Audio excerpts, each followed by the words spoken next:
I never imagined that a dusty business book gifted to me on my 18th birthday would change the trajectory of my life, just like I'll never forget the day my parents announced they were setting aside $500,000 for my sister Vanessa's dream wedding while handing me a $19.90 self-help paperback with a dismissive, "This is more your speed."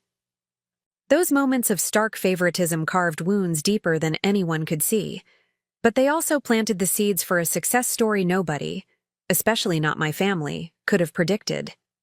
Before we jump back in, tell us where you're tuning in from, and if this story touches you, make sure you're subscribed, because tomorrow I've saved something extra special for you. The first memory I have of being invisible in my own family happened on a crisp autumn afternoon when I was 7 years old. I had spent weeks creating a detailed science project on renewable energy, complete with a working miniature windmill I'd built from scratch using parts salvaged from old toys and kitchen gadgets. My father, CEO of Reynolds Financial Group, walked through the door as I eagerly waited to show him my creation. "Dad, look what I made." I held up the small windmill, its blades spinning smoothly in the air from the living room ceiling fan. My father, Thomas Reynolds, barely glanced in my direction. "That's nice, Charlotte," he muttered, his attention immediately shifting to my older sister Vanessa, who bounded down the stairs, waving a math test with a large red A+ circled at the top. "Daddy, I got the highest score in the class," Vanessa exclaimed, her golden blonde hair bouncing in perfect curls around her shoulders. She looked like a younger version of our mother, classically beautiful, socially graceful, and effortlessly charming. My father's face transformed instantly, pride illuminating his features as he swept Vanessa into a celebratory hug. "That's my girl. I knew you had it in you." He turned toward the kitchen, still holding Vanessa's test. "Diane, come see what our star student accomplished." My mother appeared, her elegant figure framed by the kitchen doorway, wiping her hands on a dish towel. "What is it, sweet? Oh, an A+ in mathematics? Vanessa, that's wonderful."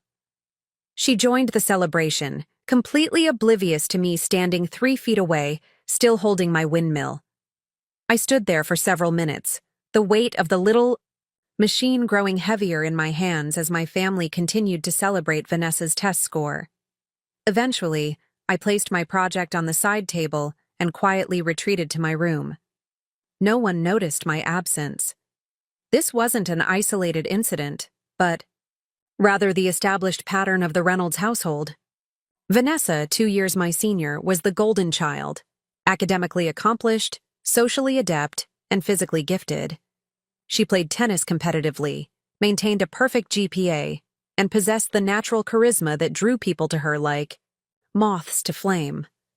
My parents built their lives around nurturing her potential, seeing in her the perfect successor to the family business my father had built from the ground up.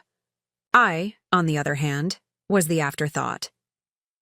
While Vanessa inherited our mother's classic beauty and social grace, I took after my paternal grandmother. Slightly awkward, intensely curious, with an analytical mind that preferred solving problems to making small talk. Where Vanessa excelled in traditional academics, I thrived in creative problem-solving, entrepreneurship, and technological innovation, areas my parents considered interesting hobbies at best, distractions at worst. "Charlotte, why can't you be more like your sister?" became the unofficial soundtrack of my childhood, playing on repeat at family dinners, school functions, and holiday gatherings. Our home in Greenwich, Connecticut was impressive by any standard. A colonial mansion with 6 bedrooms, a tennis court, and a perfectly manicured garden that regularly appeared in architectural magazines. But within those picturesque walls existed 2 completely different childhoods. Vanessa's bedroom resembled a shrine to achievement, with shelves of trophies, walls of academic certificates, and closets full of designer clothes. My room, though equally spacious, contained mostly books, dismantled electronics, and journals filled with business ideas and inventions. The disparity extended to every aspect of our lives. Vanessa's tennis competitions warranted family trips across the country. My entrepreneurship club meetings weren't worth the 15-minute drive from our house. Vanessa's birthday celebrations were lavish affairs with dozens of guests, catered food, and expensive gifts. Mine were afterthoughts, usually a store-bought cake after dinner and practical gifts like clothes or school supplies. When I turned 16, I overheard my mother talking to her friend Caroline during their weekly coffee date. "It's just strange," my mother sighed, stirring her latte absently. "We gave Vanessa every opportunity, every advantage, and she's flourishing. Charlotte has the same environment, the same privileges, but she's just different. Always tinkering with things, starting these little business ventures that go nowhere, spending hours reading about tech startups and innovation." Caroline nodded sympathetically. "Some children just don't fit the mold, Diane. Not everyone can be exceptional." "I suppose you're right," my mother conceded. "We should just be grateful that Vanessa is carrying on the family legacy. She's already talking about majoring in finance and joining Thomas at the company after graduation." Their words cut through me like glass. Not everyone can be exceptional. The casual dismissal of my potential, the relegation of my passions to childish hobbies, the assumption that I was somehow deficient rather than different, it crystallized the message I'd been receiving my entire life. I wasn't the child they wanted. That evening, I locked myself in my room and cried until my throat was raw. Not the dramatic, attention-seeking sobs that Vanessa had perfected whenever she didn't get her way, but silent tears of genuine grief for the parental love and approval I would never receive. The next morning, I made a decision that would ultimately change everything. If I couldn't earn my parents' recognition through their approved channels, I would build something they couldn't ignore. I would prove my worth not by conforming to their expectations, but by exceeding them in ways they hadn't imagined possible. I started small, leveraging the $2,000 I had saved from birthdays and odd jobs to launch an online customization service for college applications. Having researched the competitive landscape of college admissions, I created templates and systems that helped students present their extracurricular activities and achievements in the most compelling way. I worked nights and weekends, building the website myself, marketing through social media, and gradually building a client base through word of mouth. Within 3 months, I had turned my initial investment into $8,000. By 6 months, I had hired 2 other high school students to help manage the growing demand. The business wasn't revolutionary, but it was profitable and practical. Qualities I thought might finally earn my parents' recognition. One evening at dinner, I gathered my courage to share my success. "I've started a business helping students with college applications," I announced during a rare lull in conversation. "It's going really well. I've made almost $15,000 in the past 6 months." My father paused, fork halfway to his mouth. "A business? You mean like a tutoring service?" "Not exactly," I explained, enthusiasm creeping into my voice despite my efforts to remain casual. "I've developed specialized templates and systems that help students present their extracurriculars strategically. I've already helped 27 students get into their first-choice schools, including 5 Ivy League acceptances." For a moment, one glorious moment, I saw something flicker in my father's eyes. Recognition? Interest? I couldn't be sure, but it was the closest thing to approval I'd ever received from him. But before he could respond, Vanessa interjected, "Dad, Coach Wilson said I have a real shot at the state championships this year. He thinks college scouts will be there." And just like that, the moment evaporated. My father's attention swung back to Vanessa like a compass needle finding north, his face lighting up with familiar pride. "That's fantastic, sweetheart. We'll need to make sure your training schedule is optimized. Maybe we should talk to a sports nutritionist?" The conversation spiraled from there, with my parents enthusiastically discussing Vanessa's tennis prospects, while my business achievement faded into the background, acknowledged but ultimately deemed unworthy of sustained interest. Later that night, as I updated my business spreadsheets, I heard a soft knock at my bedroom door. It was my grandmother, Elizabeth Reynolds, the only person in the family who seemed to truly see me. Grandma Elizabeth was cut from a different cloth than my parents. Before marrying my grandfather, she had worked as an investment analyst in the 1960s, one of the few women in the field at that time. She had a shrewd mind for business and an appreciation for unconventional thinking that made her the only person who seemed to understand my entrepreneurial ambitions. "I heard about your business at dinner," she said, settling into the chair beside my desk. $15,000 in 6 months is impressive by any standard. I shrugged, trying to appear less hurt than I felt. Not impressive enough, apparently. Grandma Elizabeth's eyes softened with understanding. "Your parents are limited by their own vision, Charlotte. They can only recognize achievement that resembles their own definition of success." "Which is exactly what Vanessa embodies," I said, unable to keep the bitterness from my voice. "Yes, but that's not a reflection of your worth," she replied firmly. "It's a reflection of their limitations." She reached into her handbag and pulled out a small leather-bound journal. "I want you to have this.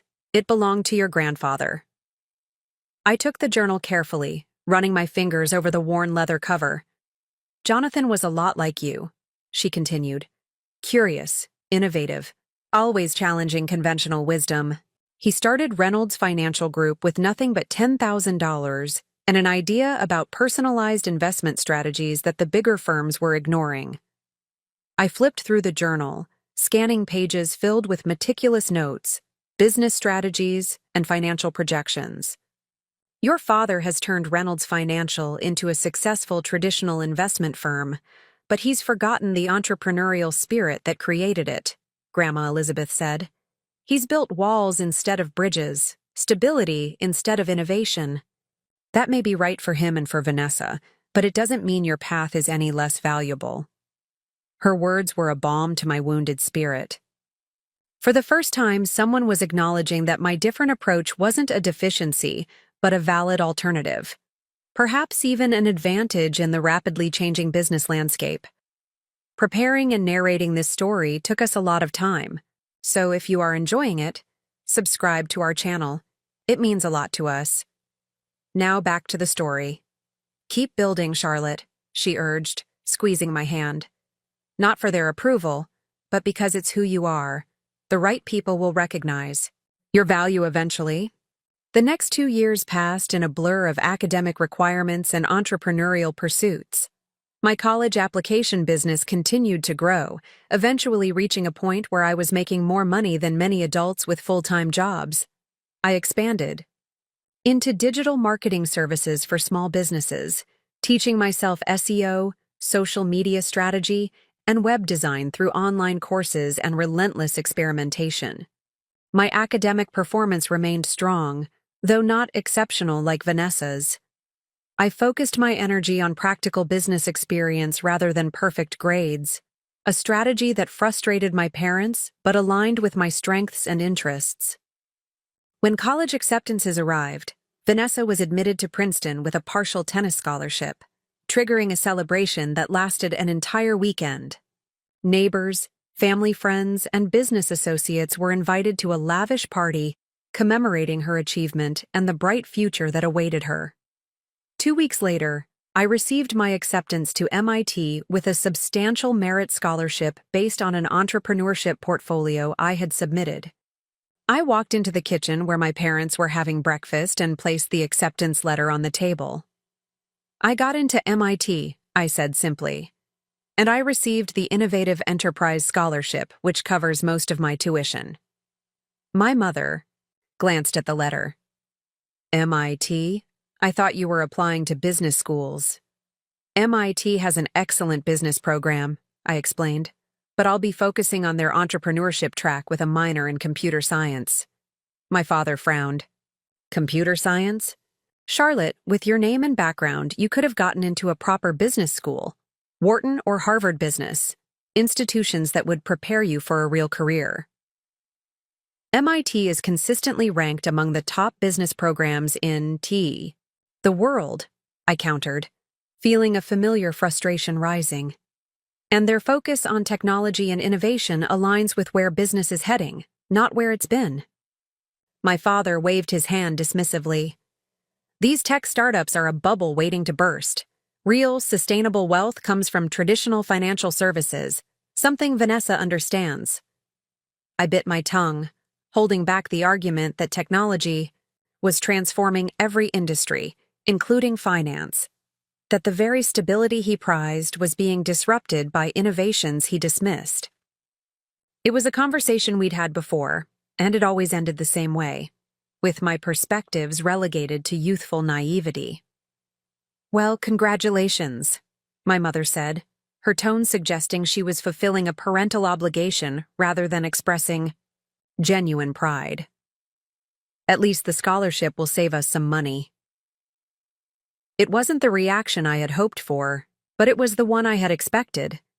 By this point, I had learned to seek validation from my achievements themselves rather than from my parents' recognition of them. The real gut punch came 2 months before I was set to leave for MIT. The entire family was gathered for Sunday dinner, a Reynolds tradition that had become increasingly tense as I grew older, and the divide between Vanessa's path and mine widened. "We have an announcement," my father said, tapping his glass with a spoon to get everyone's attention. "As you know, Vanessa has decided to major in finance at Princeton, with the intention of joining Reynolds Financial after graduation. To facilitate her future role in the company, her mother and I have decided to establish a trust in her name." He smiled at Vanessa, who beamed back with practiced modesty. "The trust will include a 15% ownership stake in Reynolds Financial Group, which will vest upon her college graduation. This will give her both financial security and a meaningful voice in the company's future direction." The table erupted in congratulations and excited questions from our extended family. I sat in stunned silence, processing the implications. A 15% stake in Reynolds Financial was worth millions, and more importantly, it represented a vote of confidence, an investment in Vanessa's future that dwarfed anything they had ever done for me. "What about Charlotte?" Grandma Elizabeth's voice cut through the celebratory chatter like a knife. The table fell silent as all eyes turned to my parents. My father cleared his throat uncomfortably. "Charlotte's interests clearly lie elsewhere. She's chosen a different path, and we respect that." "Different doesn't mean unworthy of support," Grandma Elizabeth pressed, her usually gentle voice taking on a steely quality. An uncomfortable silence descended on the table.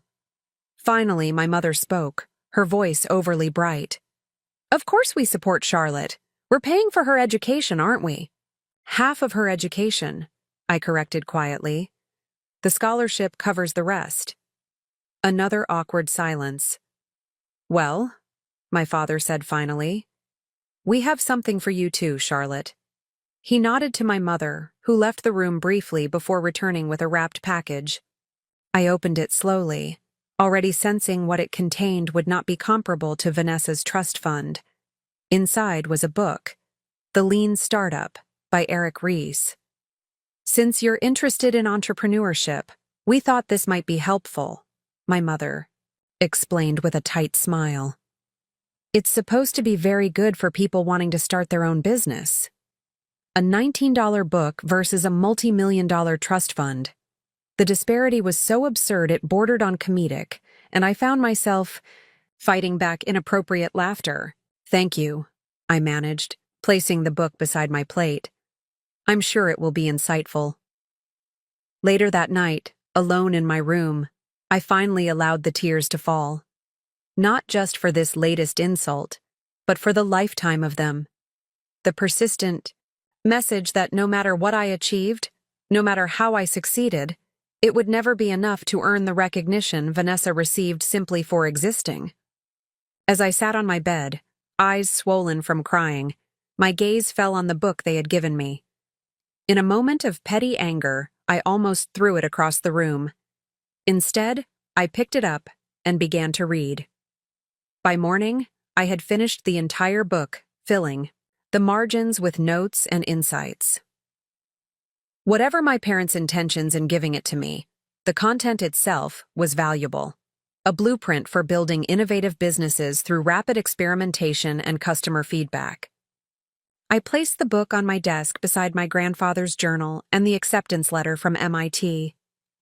Together, they represented something my parents had never intended, a foundation for a future they couldn't envision, but that I could see with increasing clarity. That morning, I made a promise to myself. I would use everything at my disposal: my education, my entrepreneurial instincts, my willingness to challenge conventional wisdom, to build something extraordinary. Not to win my parents' approval, but to render it irrelevant. To create a success so undeniable that their recognition or lack thereof would cease to matter. What I didn't realize then was that this private moment of determination would set in motion a series of events that would eventually lead me back to Reynolds Financial Group, not as the overlooked daughter seeking validation, but as someone with the power to transform the very institution that had defined my family's legacy and my own exclusion from it. MIT's campus was a revelation. For the first time in my life, I found myself surrounded by people who thought like me. Minds that sparked with innovation, questioned established systems, and valued creative problem-solving above social conformity. The architecture of the campus itself seemed to reflect this ethos. Sleek modernist buildings interspersed with whimsical sculptures and interactive installations, all designed to inspire technological creativity. During orientation week, I met Professor James Chen, faculty advisor for the entrepreneurship program. A former Silicon Valley executive who had founded and sold 3 successful startups before turning to academia, Professor Chen had a reputation for identifying students with exceptional potential and connecting them with the resources they needed to thrive. Our first meeting was scheduled for 30 minutes, but extended to nearly 2 hours as we discussed everything from my previous small businesses to my vision for transforming traditional financial services through technology. "You have something rare, Charlotte," Professor Chen said as our meeting concluded. "Not just intelligence or creativity, those are common enough here at MIT. You have perspective.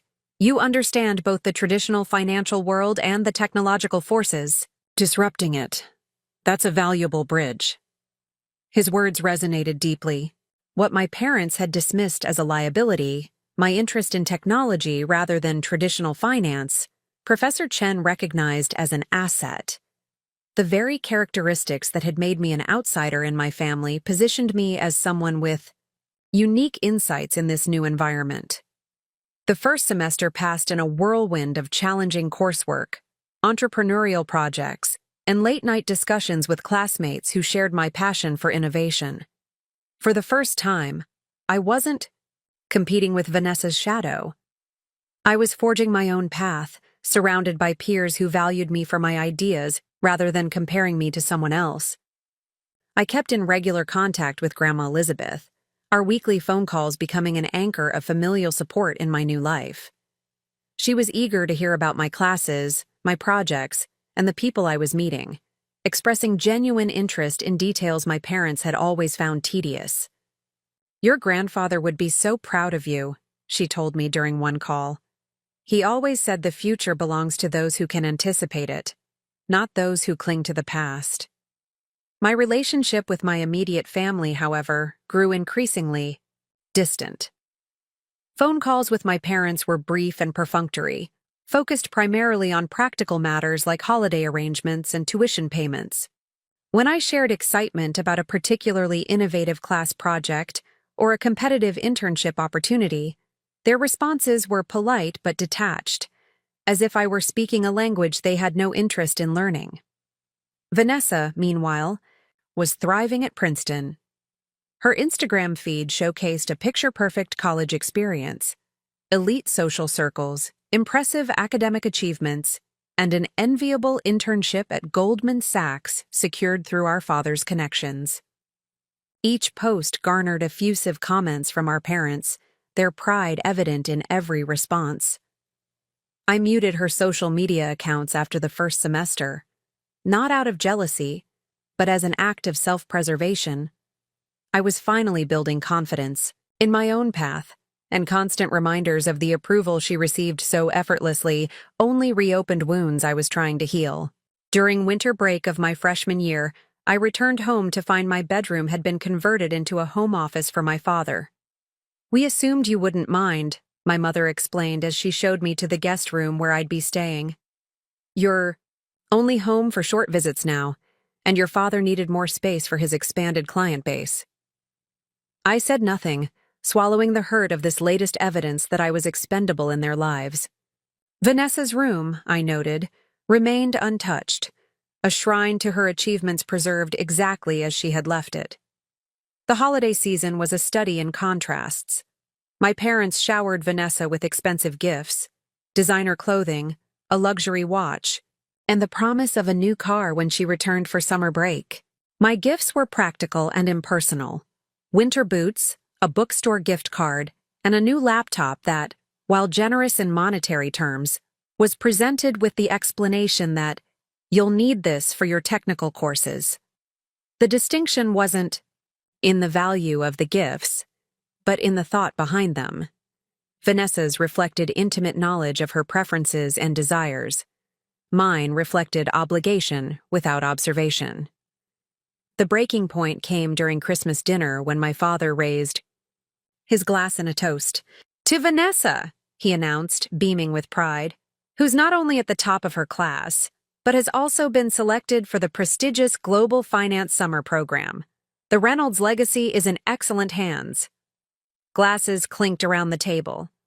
I took a small sip of my wine, fighting to maintain a neutral expression. "And to Charlotte," my mother added, almost as an afterthought, "who's doing well at MIT. The hesitation was slight but unmistakable, a pause that revealed how little they knew or cared about my achievements. They hadn't asked about my perfect GPA, my selection for the competitive innovation lab, or the fact that my latest business venture, a platform connecting international students with tailored financial services, had just secured its first round of funding from the MIT Entrepreneurship Fund. I placed my glass down carefully.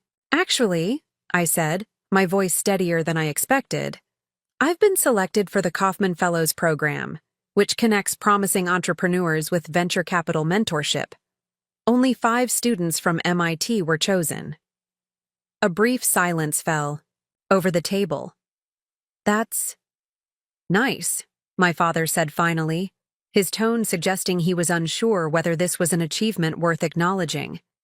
"Is there money involved?" "It's not about money," I explained, fighting to keep frustration from my voice. "It's about connections and mentorship. Some of the most successful venture capitalists in the country participate in the program."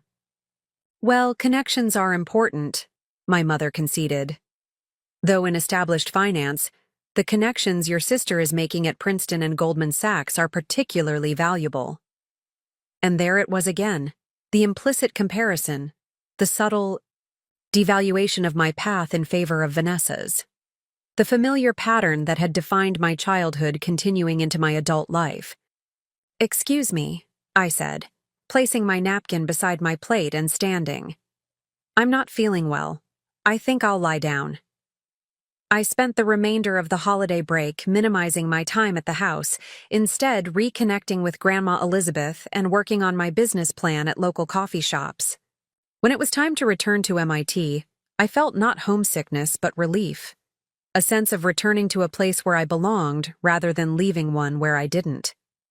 Back at MIT, I threw myself into my studies and entrepreneurial pursuits with renewed determination.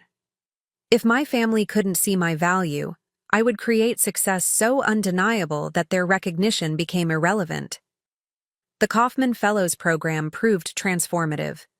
My mentor, Eliza Washington, was a pioneering Black woman in venture capital who had built her reputation by identifying financial technology innovations others had overlooked. She took a special interest in my vision for democratizing access to sophisticated financial tools typically reserved for the wealthy. The financial establishment isn't just resistant to change, Eliza told me during one of our mentoring sessions. It's structurally dependent on maintaining barriers to entry. That's why true disruption won't come from within. It has to come from outsiders who aren't invested in preserving the status quo. Under Eliza's guidance, I refined my business concept. Rather than directly competing with established financial institutions like Reynolds Financial, I would create tools that empowered individuals to access markets and investment strategies previously available only to institutional investors and high-net-worth clients. You're not just building a business, Eliza said as we reviewed my updated business plan. You're creating an alternative system that challenges the fundamental assumptions of traditional finance. That's both more difficult and more valuable than simply improving existing models. By the end of sophomore year, I had transformed my concept into a functioning platform called Access Fi. The initial version focused on algorithmic investment strategies that allowed users with modest amounts of capital to create diversified portfolios optimized for their specific financial goals and risk tolerance. What made Access Fi unique was its transparent approach, educating users about financial concepts rather than mystifying them, and charging flat fees rather than commissions that created conflicts of interest. The platform launched with minimal fanfare but quickly gained traction among financially savvy millennials frustrated with traditional investment options. Every bit of revenue was reinvested into improving the platform and expanding its capabilities. I lived frugally in a small apartment shared with 2 classmates, working nights and weekends while maintaining my academic standing. Summer after sophomore year presented a dilemma. I had no desire to return home for 3 months of strained interactions and implicit comparisons.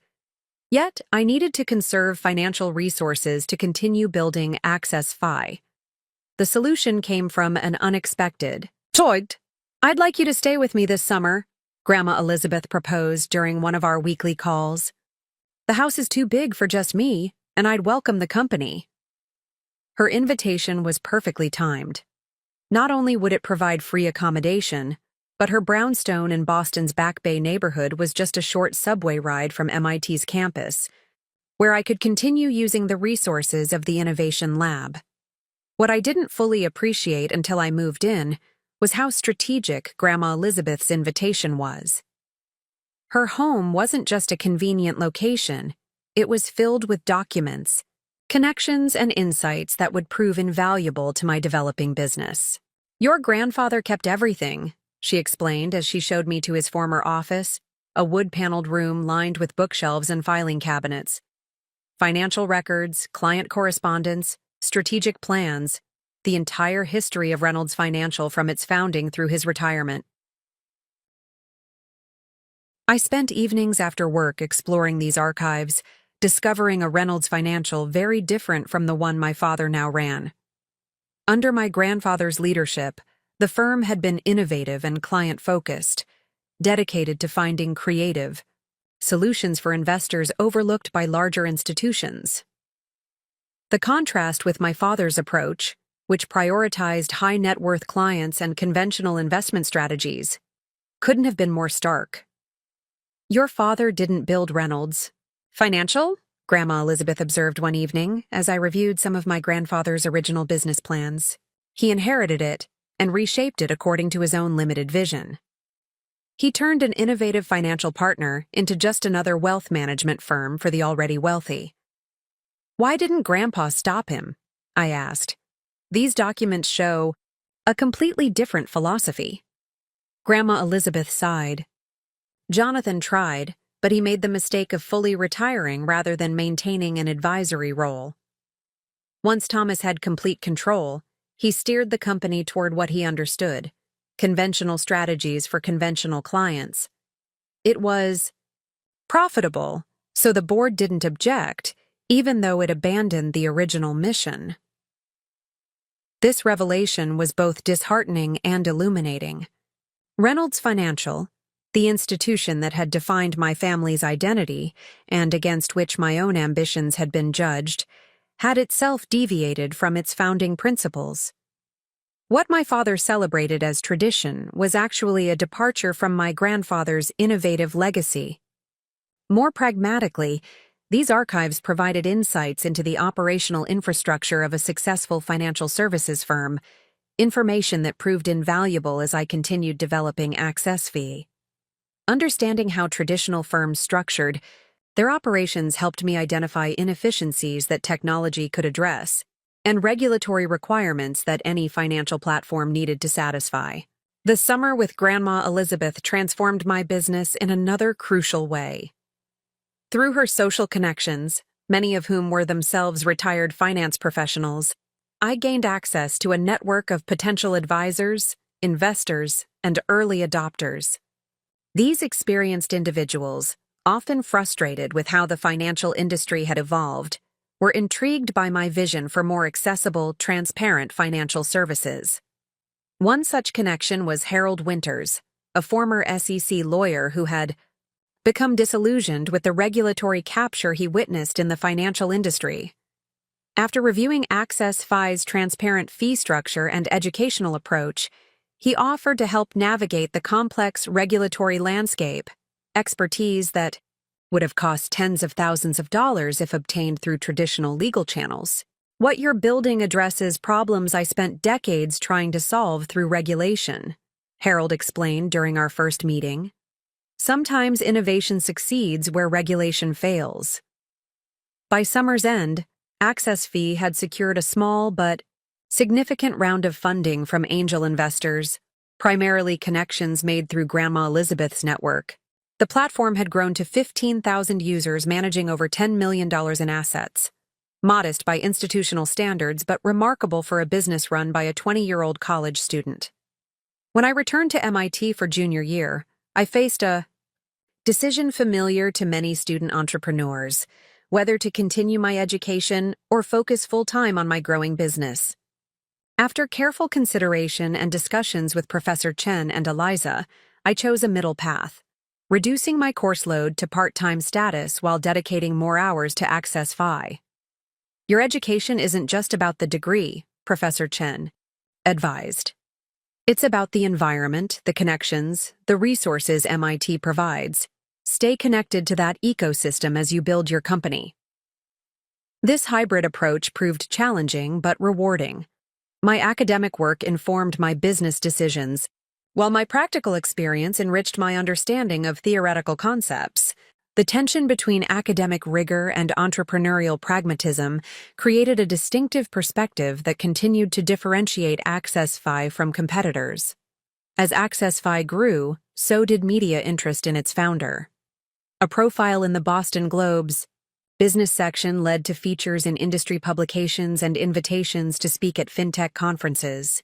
I accepted these opportunities selectively, focusing on venues that would advance Access Fi's mission rather than my personal profile. These public appearances had an unexpected consequence. They made it impossible for my parents to remain ignorant of my success. The daughter they had dismissed as pursuing an impractical path was now being recognized as an innovator in the very industry they revered. Their first acknowledgement came in the form of a brief email from my father. Saw your article in Financial Services Quarterly. Impressive reach for such a young company. The message wasn't exactly warm, but it represented something unprecedented, recognition of my achievements on their own terms, not in comparison to Vanessa's. I responded with a polite thank you and a link to Access Fi's latest investor presentation, maintaining professional courtesy without betraying how much their validation still affected me emotionally. As Thanksgiving approached, I debated whether to return home or remain in Boston. The prospect of facing my family, of navigating the complex emotions their belated recognition triggered, was daunting. Yet something in me needed closure, a chance to interact with them not as the overlooked daughter seeking approval, but as the successful entrepreneur I had become. You should go, Grandma Elizabeth encouraged when I shared my hesitation. Not for them, but for yourself. To show yourself how far you've come.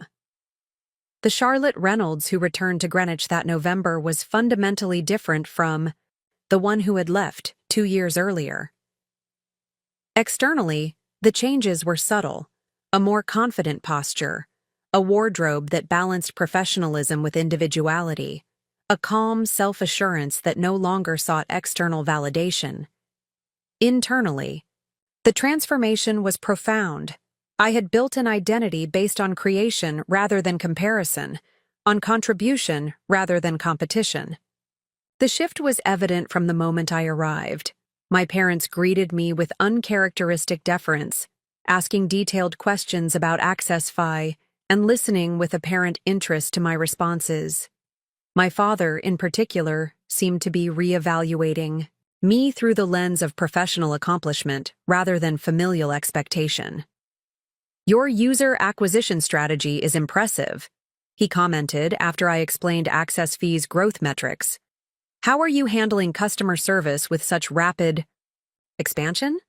It was the kind of practical, respectful question he might ask a business colleague, a marked departure from the dismissive attitude he had previously shown toward my entrepreneurial efforts. I answered thoughtfully, explaining our hybrid approach of AI-driven support supplemented by human specialists for complex issues. Vanessa's presence at Thanksgiving dinner highlighted just how much had changed.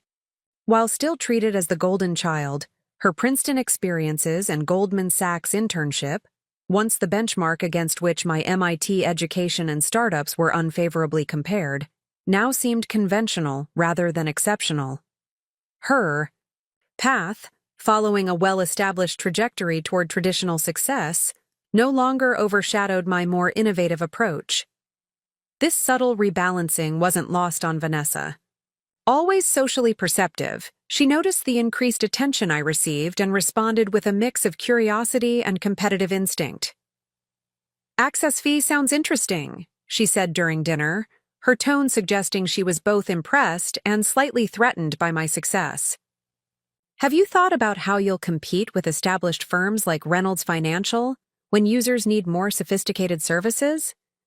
The question was pointed but fair, exactly the kind of challenge I now faced regularly in investor meetings and industry panels. "We're not trying to compete directly with traditional firms," I explained. "We're expanding the market by serving clients they've historically ignored. Many of our users have never had access to professional financial services before." My father nodded thoughtfully. "Market expansion rather than market capture. That's an interesting approach." "It's actually similar to Grandpa's original strategy for Reynolds Financial," I added, glancing at Grandma Elizabeth, who smiled slightly.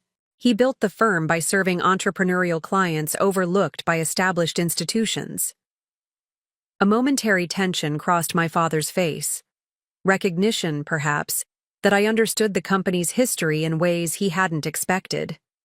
The conversation moved on, but something had shifted. For the first time, I had contributed to the family's business discourse as a peer rather than a protégé. That evening, as I prepared to return to Boston, my father approached me in the hallway, his manner uncharacteristically hesitant. "Charlotte, I've been thinking," he began, his voice carefully measured. "Reynolds Financial has been considering expanding our digital offerings. Your experience with Access Fee could provide valuable insights. Would you be interested in consulting on the project? Paid, of course." The proposal was surprising, but not shocking. Traditional financial institutions were increasingly recognizing the threat and opportunity represented by fintech innovations. My father was simply following industry trends by seeking expertise in this area. What was shocking was that he was approaching me for that expertise, acknowledgement not just of Access Fee's success, but of my personal value as an innovator. "I appreciate the offer," I replied, maintaining professional composure despite the emotional significance of the moment. "But Access Fee requires my full attention right now. We're preparing for another funding round and expanding our product offerings." He nodded, disappointment evident but tempered with something new. Respect. "I understand. The offer remains open if your circumstances change. As I drove back to Boston that night, I reflected on the irony of the situation. After years of seeking my parents' approval and recognition, it had finally arrived, just as I had learned to thrive without it. The validation that once seemed essential to my identity now felt like an interesting but ultimately unnecessary addition to the foundation I had built for myself. What I didn't realize then was that this subtle shift in family dynamics was merely the prelude to a much more dramatic transformation, one that would eventually bring me back to Reynolds Financial, not as a consultant or an overlooked daughter, but as something my parents had never imagined I could become. Senior year at MIT arrived with unexpected developments. Access Fi had grown beyond my initial projections, reaching 50,000 users managing over $75 million in assets. Our team had expanded to 12 full-time employees working from a modest office space in Cambridge's Kendall Square, the heart of Boston's innovation district. The company's growth attracted attention from larger financial institutions. 3 different venture capital firms approached with investment offers, each promising capital to accelerate expansion in exchange for equity and board representation. These offers presented a strategic dilemma. Accepting external investment would provide resources for faster growth, but would dilute my control over the company's direction. This is the crossroads every founder faces, Eliza advised during one of our mentoring sessions. The question isn't just about valuation or dilution, it's about alignment. Does the investor's vision for Access Fi match yours?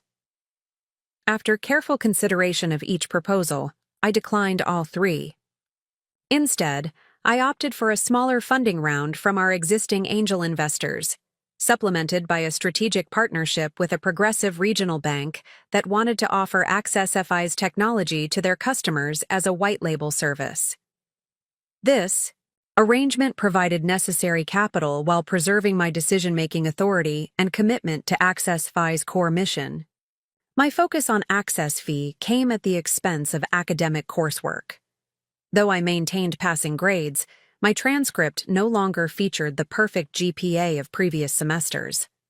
This trade-off, once unthinkable to the achievement-oriented student I had been, now seemed an obvious prioritization. Access Fi wasn't just a school project or resume builder. It was becoming a genuine market innovator with the potential to transform how ordinary people accessed financial services. As graduation approached, my academic advisor called me in for a meeting. I expected a discussion about my declining academic performance.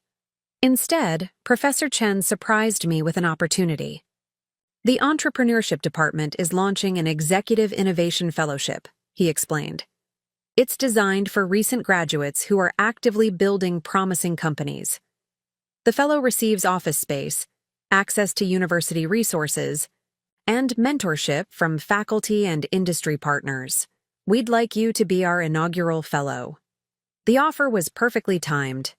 Access Fi was at a critical growth stage where continued connection to MIT's resources would be invaluable, particularly as we developed more sophisticated algorithmic trading strategies that required advanced computational capacity. The fellowship includes a stipend, Professor Chen continued, though I suspect that's less important to you now than the institutional affiliation and research access. He was right. Access Fi was generating enough revenue to provide me with a modest salary, but the company's computational needs were outgrowing what we could affordably access in the private market.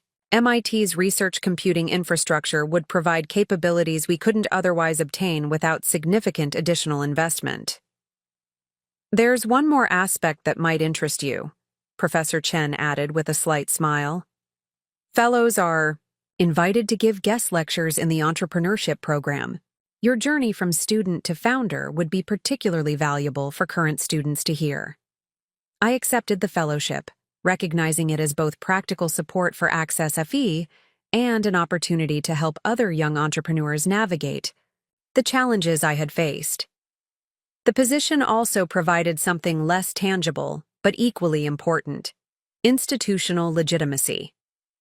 Being affiliated with MIT as a fellow, rather than just an alumna, added credibility in meetings with potential partners and financial regulators.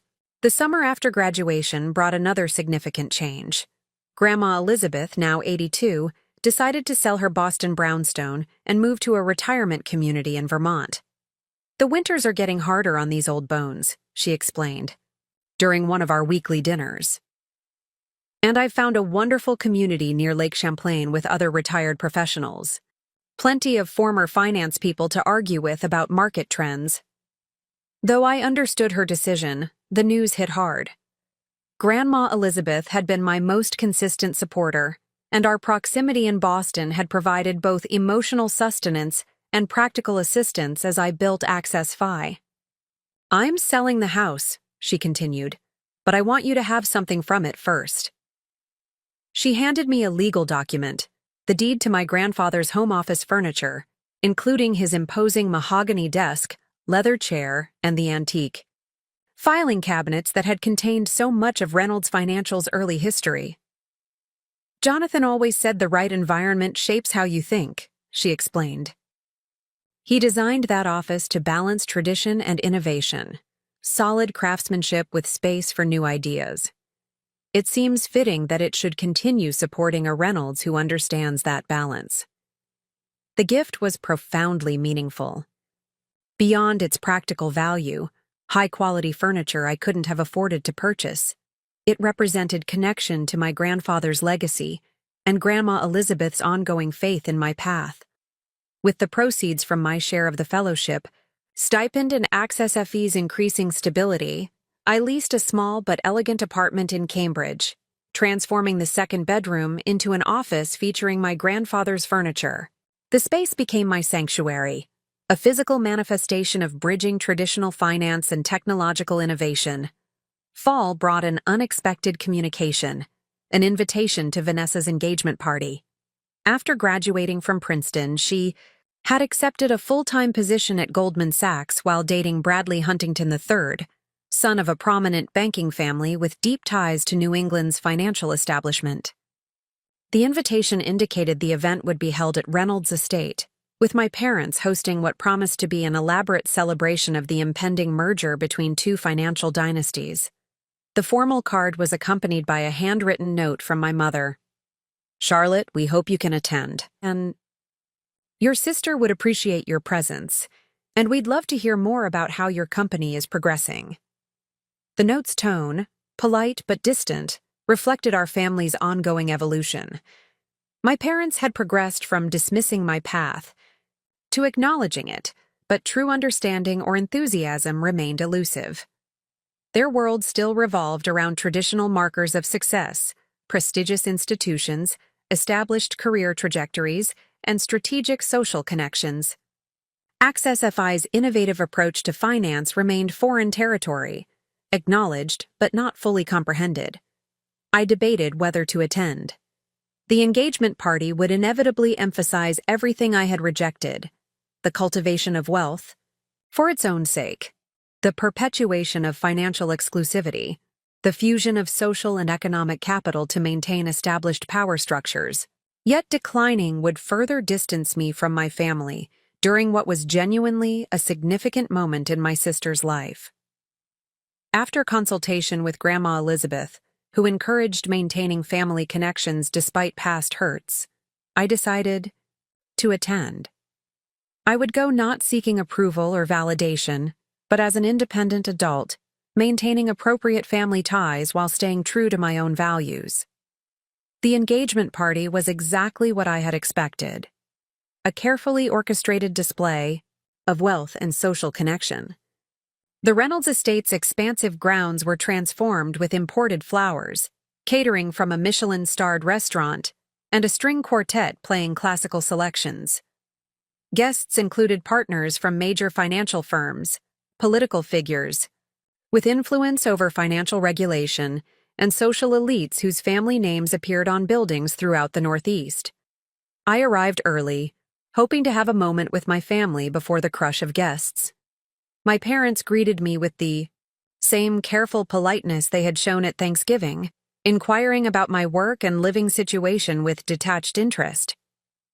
Vanessa, resplendent in a designer dress that probably cost more than my quarterly rent, seemed genuinely pleased to see me. Despite our different paths, we had never been directly hostile to each other. The favoritism that had shaped our relationship was our parents' creation, not hers.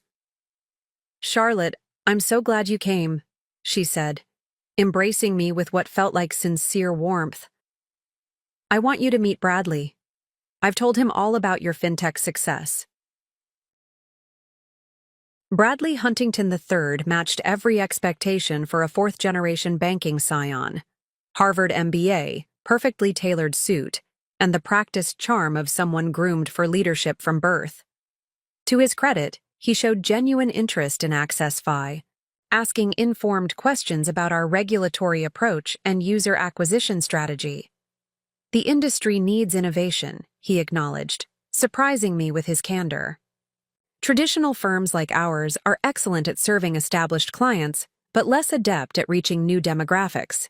Companies like yours are expanding the entire ecosystem." As more guests arrived, I circulated through the party, reconnecting with extended family members and meeting my parents' social circle. The reactions to my introduction as the founder of Access Fi ranged from polite confusion to genuine curiosity, with several guests requesting my business card for follow-up conversations. The evening's pivotal moment came during my father's formal toast to the engaged couple. Standing on the mansion's terrace overlooking manicured gardens illuminated by thousands of fairy lights, he raised his champagne flute with practiced elegance. "Today we celebrate not just the union of Vanessa and Bradley, but the joining of two families dedicated to excellence in financial services," he began, his voice carrying across the attentive crowd. "The Reynolds and Huntington names represent generations of financial stewardship, guiding clients through prosperity and challenge with equal dedication." He continued with a brief history of both families' contributions to the financial industry, emphasizing tradition, stability, and continuity.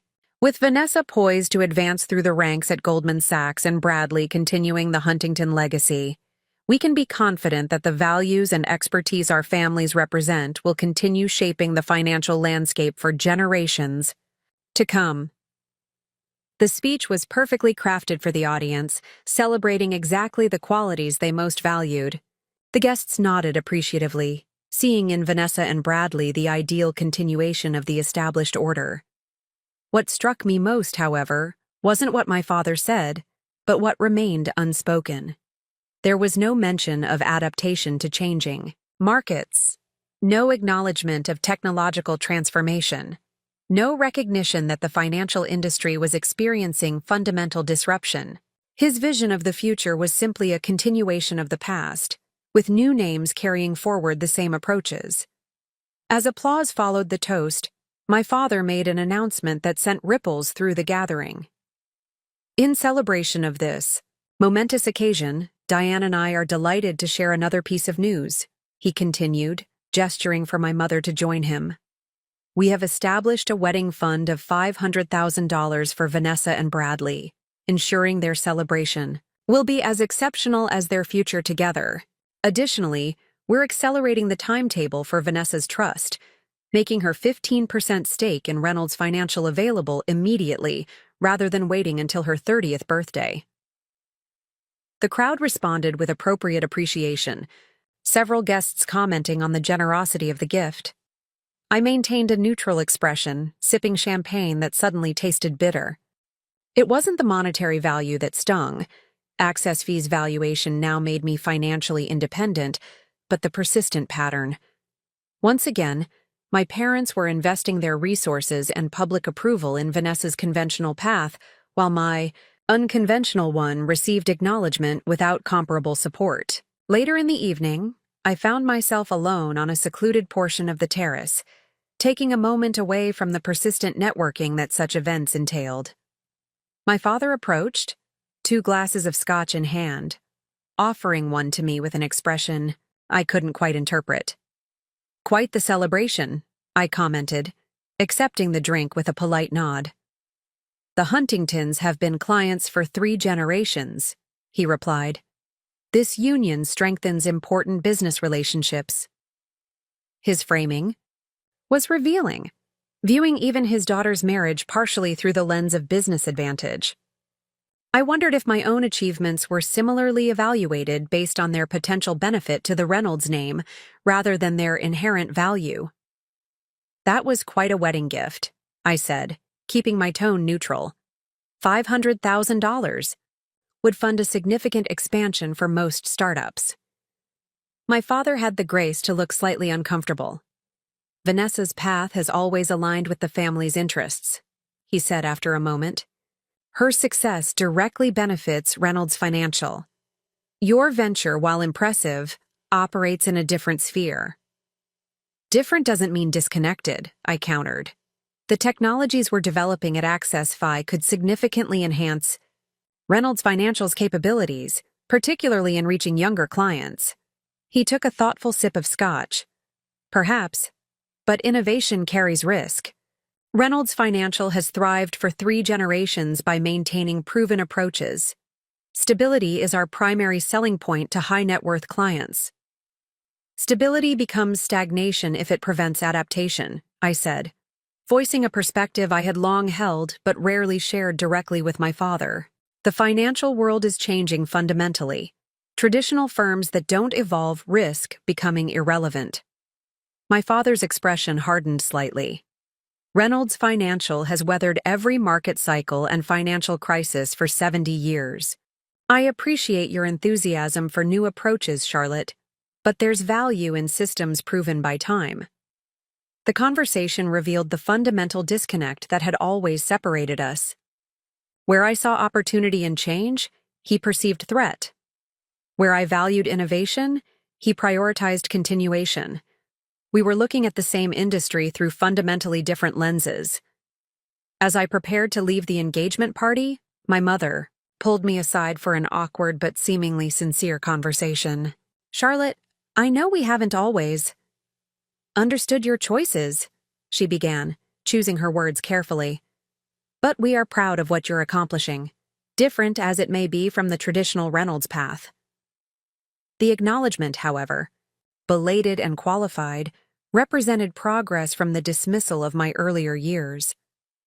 I thanked her with genuine appreciation for the sentiment while recognizing its limitations. My parents were trying, in their way, to bridge the gap their own actions had created, but true understanding remained elusive. "Will you be attending the wedding?" she asked. "It's planned for June at the Huntington estate on Martha's Vineyard. A full weekend of events." "I'll try," I promised, knowing that Access Fee's growth trajectory might make such a time commitment challenging. "Send me the dates when they're confirmed." Returning to Cambridge after the engagement party, I found myself reflecting on the stark contrast between my family's world and the one I was building. The Reynolds Huntington celebration epitomized an approach to finance built on exclusivity, personal connections, and generational wealth transfer.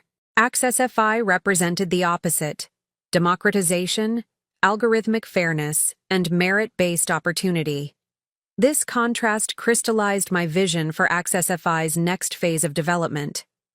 We would expand beyond investment management into areas traditionally dominated by firms like Reynolds Financial, wealth planning, tax optimization, and estate management.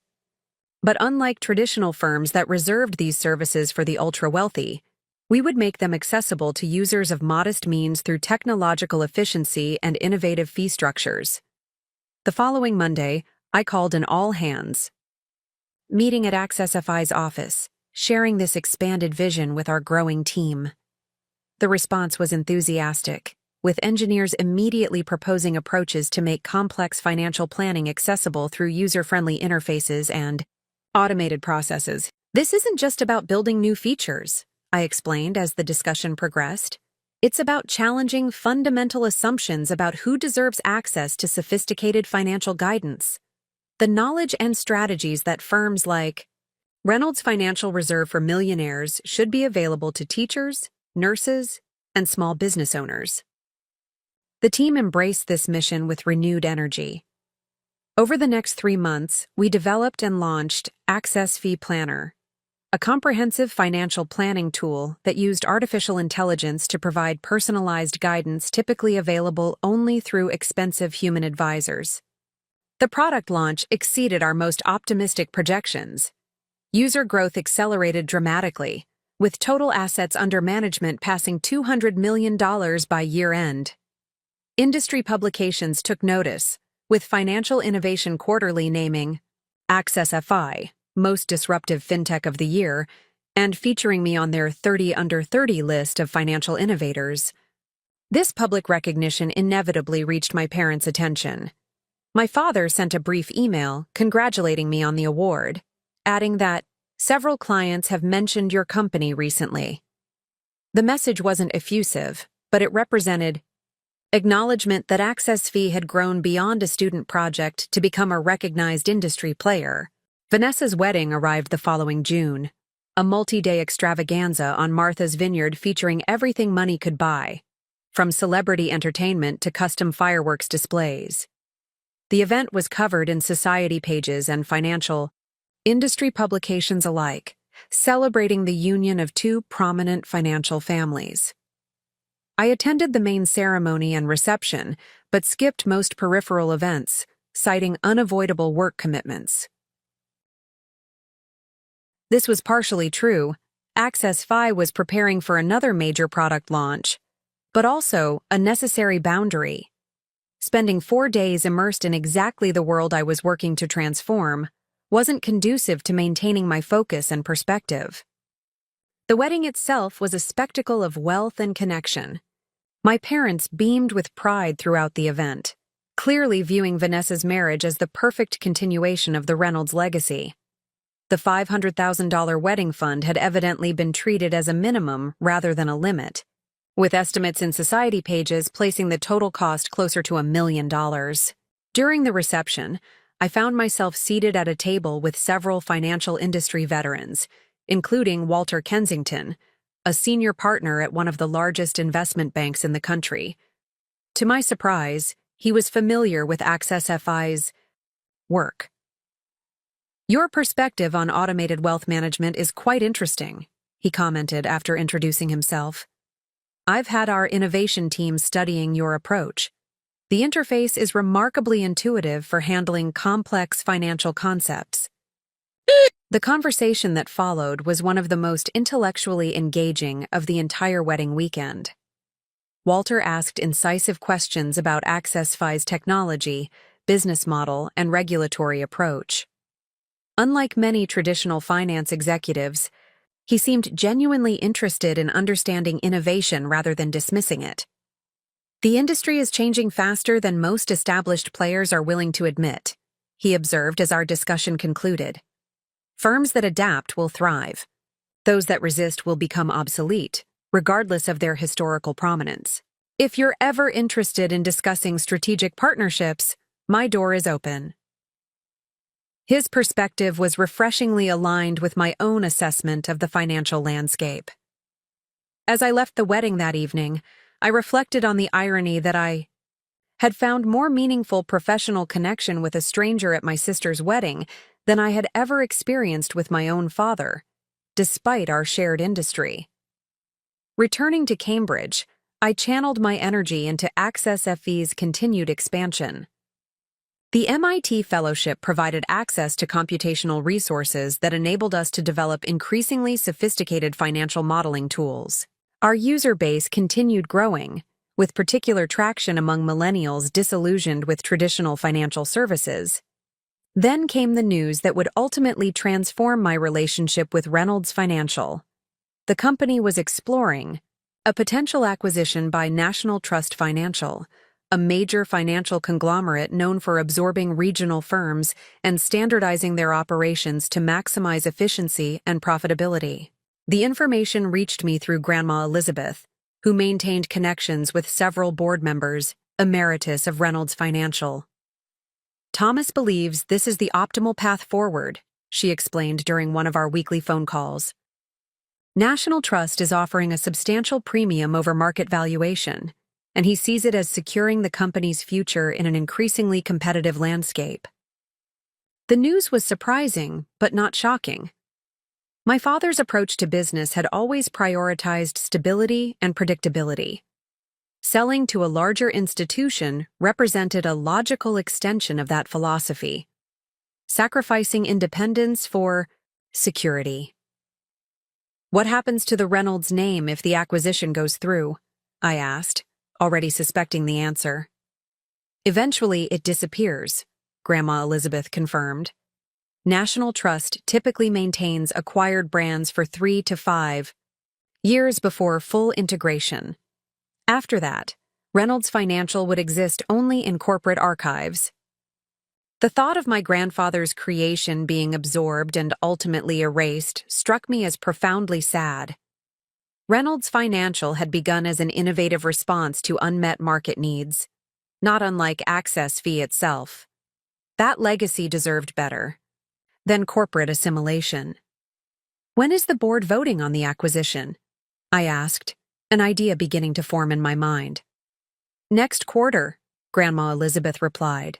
"Thomas is confident it will pass, but several board members have expressed reservations about National Trust's approach to client relationships. They're known for emphasizing efficiency over personalization." The conversation planted a seed that would grow into the most audacious plan of my career, preventing Reynolds Financial's acquisition by offering an alternative vision for its future, one that honored its innovative origins while embracing technological transformation.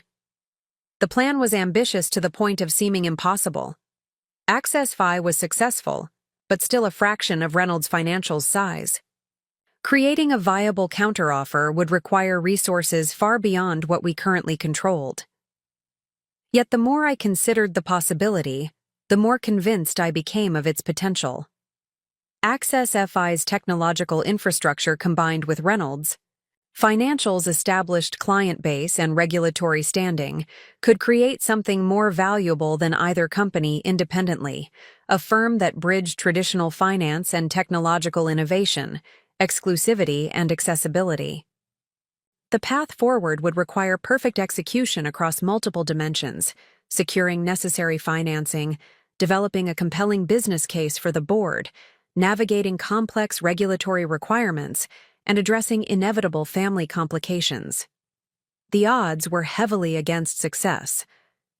But as I sat at my grandfather's desk in my Cambridge apartment, reviewing Reynolds Financial's publicly available financial information, I felt a sense of clarity and purpose that transcended ordinary business ambition.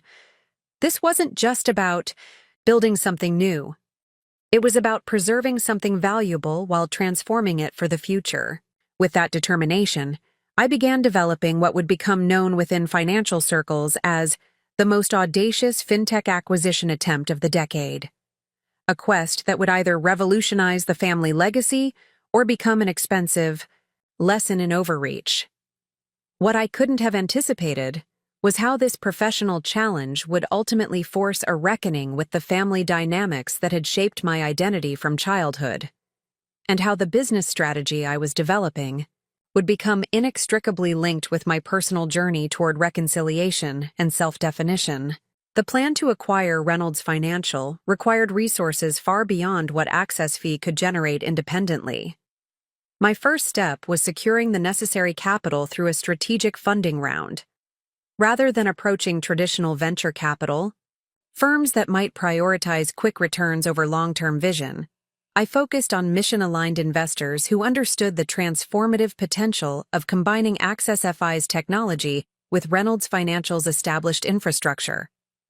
My primary target was the Horizon Innovation Fund, led by Eleanor Park, a former Wall Street executive who had left traditional finance to support disruptive financial technologies.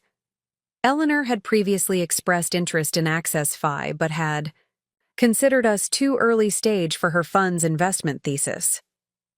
The potential Reynolds acquisition changed that calculation significantly. I prepared a comprehensive presentation outlining the strategic rationale. Reynolds Financial provided regulatory clearances, client relationships, and operational infrastructure that would otherwise take AccessFi years to develop independently. AccessFi contributed technological capabilities, a younger demographic of users, and innovative service models that Reynolds Financial had failed to develop under my father's leadership. This isn't just a business combination, I explained during my presentation to the Horizon Investment Committee. It's a bridge between traditional and modern approaches to finance, combining established expertise with technological innovation to create something neither company could achieve independently. Eleanor's response was measured but encouraging. The strategic logic is compelling, but the execution complexity is substantial. You're proposing that a company with $300 million in assets under management acquire one managing over $5 billion. The regulatory hurdles alone would be formidable. That's precisely why we need the right partners, I acknowledged. This acquisition requires patient capital from investors who understand both traditional finance and technological disruption. Horizon uniquely stands at that intersection. After 3 rounds of increasingly detailed discussions, Horizon committed to lead a $150 million funding round specifically structured to support the acquisition attempt. Their investment was contingent on securing additional capital from complementary sources and developing a viable regulatory strategy for the proposed combination. With Horizon's commitment as validation, I approached several other potential investors, including Walter Kensington, the investment bank partner I had met at Vanessa's wedding. His firm, Kensington Capital, specialized in financial services transformations and had been increasingly focused on technology-driven changes in the industry. "Your timing is impeccable," Walter commented during our initial discussion. "We've been looking for opportunities to invest in the integration of traditional and digital finance. This combination represents exactly the future we envision for the industry." Kensington Capital committed $75 million to the funding round, with Walter joining as a strategic advisor to help navigate the complex regulatory landscape the acquisition would entail. His extensive relationships with financial regulators would prove invaluable as the process advanced. The final piece of the capital structure came from an unexpected source. During a routine update call with Grandma Elizabeth about the acquisition plans, she asked detailed questions about the investment structure and capital requirements. "You're still approximately $50 million short of what you'll need for a credible offer," she observed after reviewing the financial projections I had shared. "Have you considered approaching some of your grandfather's original clients? Many have remained with Reynolds Financial primarily out of loyalty to his vision, not necessarily alignment with your father's approach." This insight led to meetings with several wealthy families who had been with Reynolds Financial since my grandfather's era. Many expressed frustration with the increasingly standardized services the firm had offered under my father's leadership and concern about further homogenization under national trust ownership. The Sullivan family, whose shipping business had been one of my grandfather's first major clients, was particularly receptive to my vision. Martin Sullivan, now in his 70s, remembered my grandfather's personalized approach with evident nostalgia. Jonathan Reynolds understood that financial services should adapt to clients' unique circumstances, not force clients into standardized models, he recalled during our meeting at his Boston office. That philosophy seems to have been lost at Reynolds Financial in recent years. Your approach with AccessFi appears closer to your grandfather's original vision than what the firm has become. The Sullivan family office committed $30 million to the funding round, with several other legacy clients contributing smaller amounts that collectively provided the remaining capital needed for a viable acquisition offer. By early October, I had secured commitments for $275 million in funding, sufficient to make a credible offer for Reynolds Financial, while maintaining enough operating capital to support the combined entity through the integration process. The BICE financial structure was designed to allow AccessFi to technically serve as the acquiring entity despite being the smaller company, with the investors receiving preferred equity in the combined organization. The next challenge was developing a detailed integration plan addressing operational, technological, and cultural aspects of combining the two companies.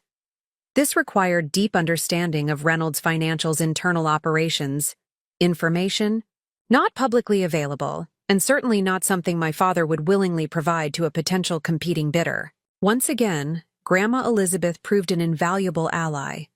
Though no longer actively involved in Reynolds Financial's governance, she maintained close relationships with several senior executives who had served since my grandfather's era.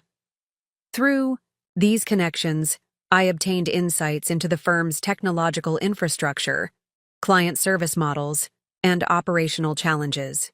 What emerged was a picture of a company trapped between eras, operating with legacy systems increasingly incapable of meeting modern client expectations, but lacking the leadership vision and technical expertise to implement meaningful transformation. National Trust's acquisition strategy would address these issues through standardization and cost-cutting rather than innovation, effectively extracting value from the Reynolds brand before eventually discarding it. My alternative vision centered on technological revitalization while preserving the personalized client relationships that had defined Reynolds Financial's early success. AccessFI's algorithms and digital interfaces would modernize operations, while the combined entity maintained the high-touch service model that distinguished Reynolds Financial from larger, more impersonal competitors. With funding secured and integration strategy developed, the time had come to formally approach Reynolds Financial's board with an acquisition offer. Rather than presenting the proposal directly, which would likely trigger immediate rejection based on my father's influence, I worked through Walter Kensington to arrange a confidential presentation to key board members.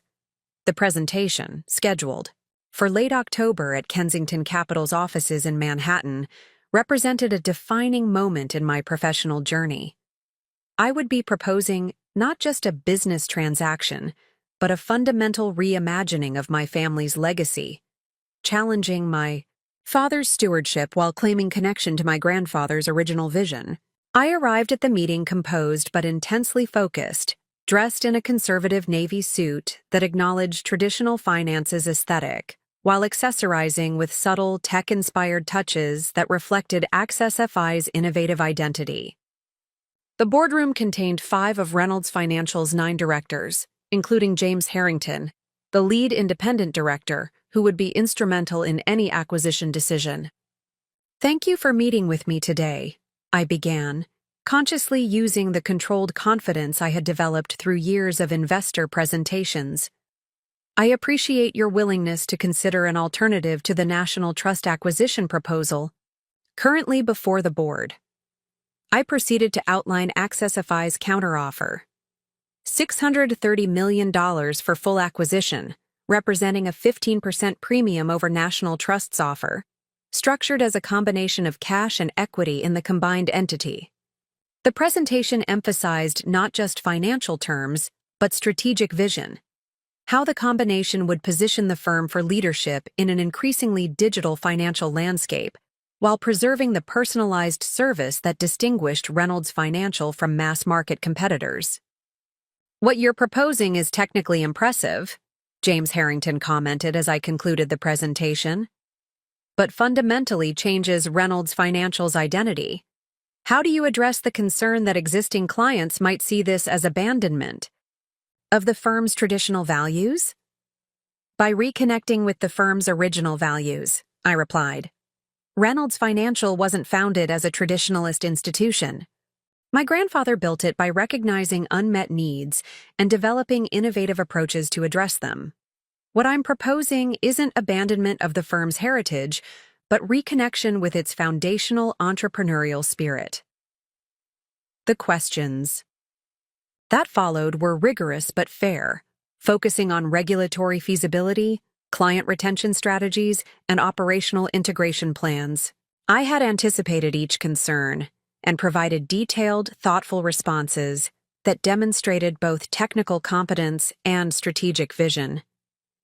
As the meeting concluded, James Harrington's expression revealed nothing about the board's likely decision. "We'll need to discuss this proposal in comparison to the National Trust offer," he said simply. "You've given us a viable alternative to consider. We'll be in touch through Mr. Kensington once we've had time for proper evaluation." The waiting period that followed was excruciating. Though Walter provided occasional updates on the board's deliberations, the final decision remained uncertain. The directors were divided, with some favoring the security of National Trust's established integration process, while others were intrigued by Access FE's more innovative vision. The balance appeared to be shifting toward National Trust when an unexpected development changed the equation. A major Reynolds financial client, the Westfield Corporation, a commercial real estate developer with over $400 million in assets under management, announced it would withdraw its business if the National Trust acquisition proceeded.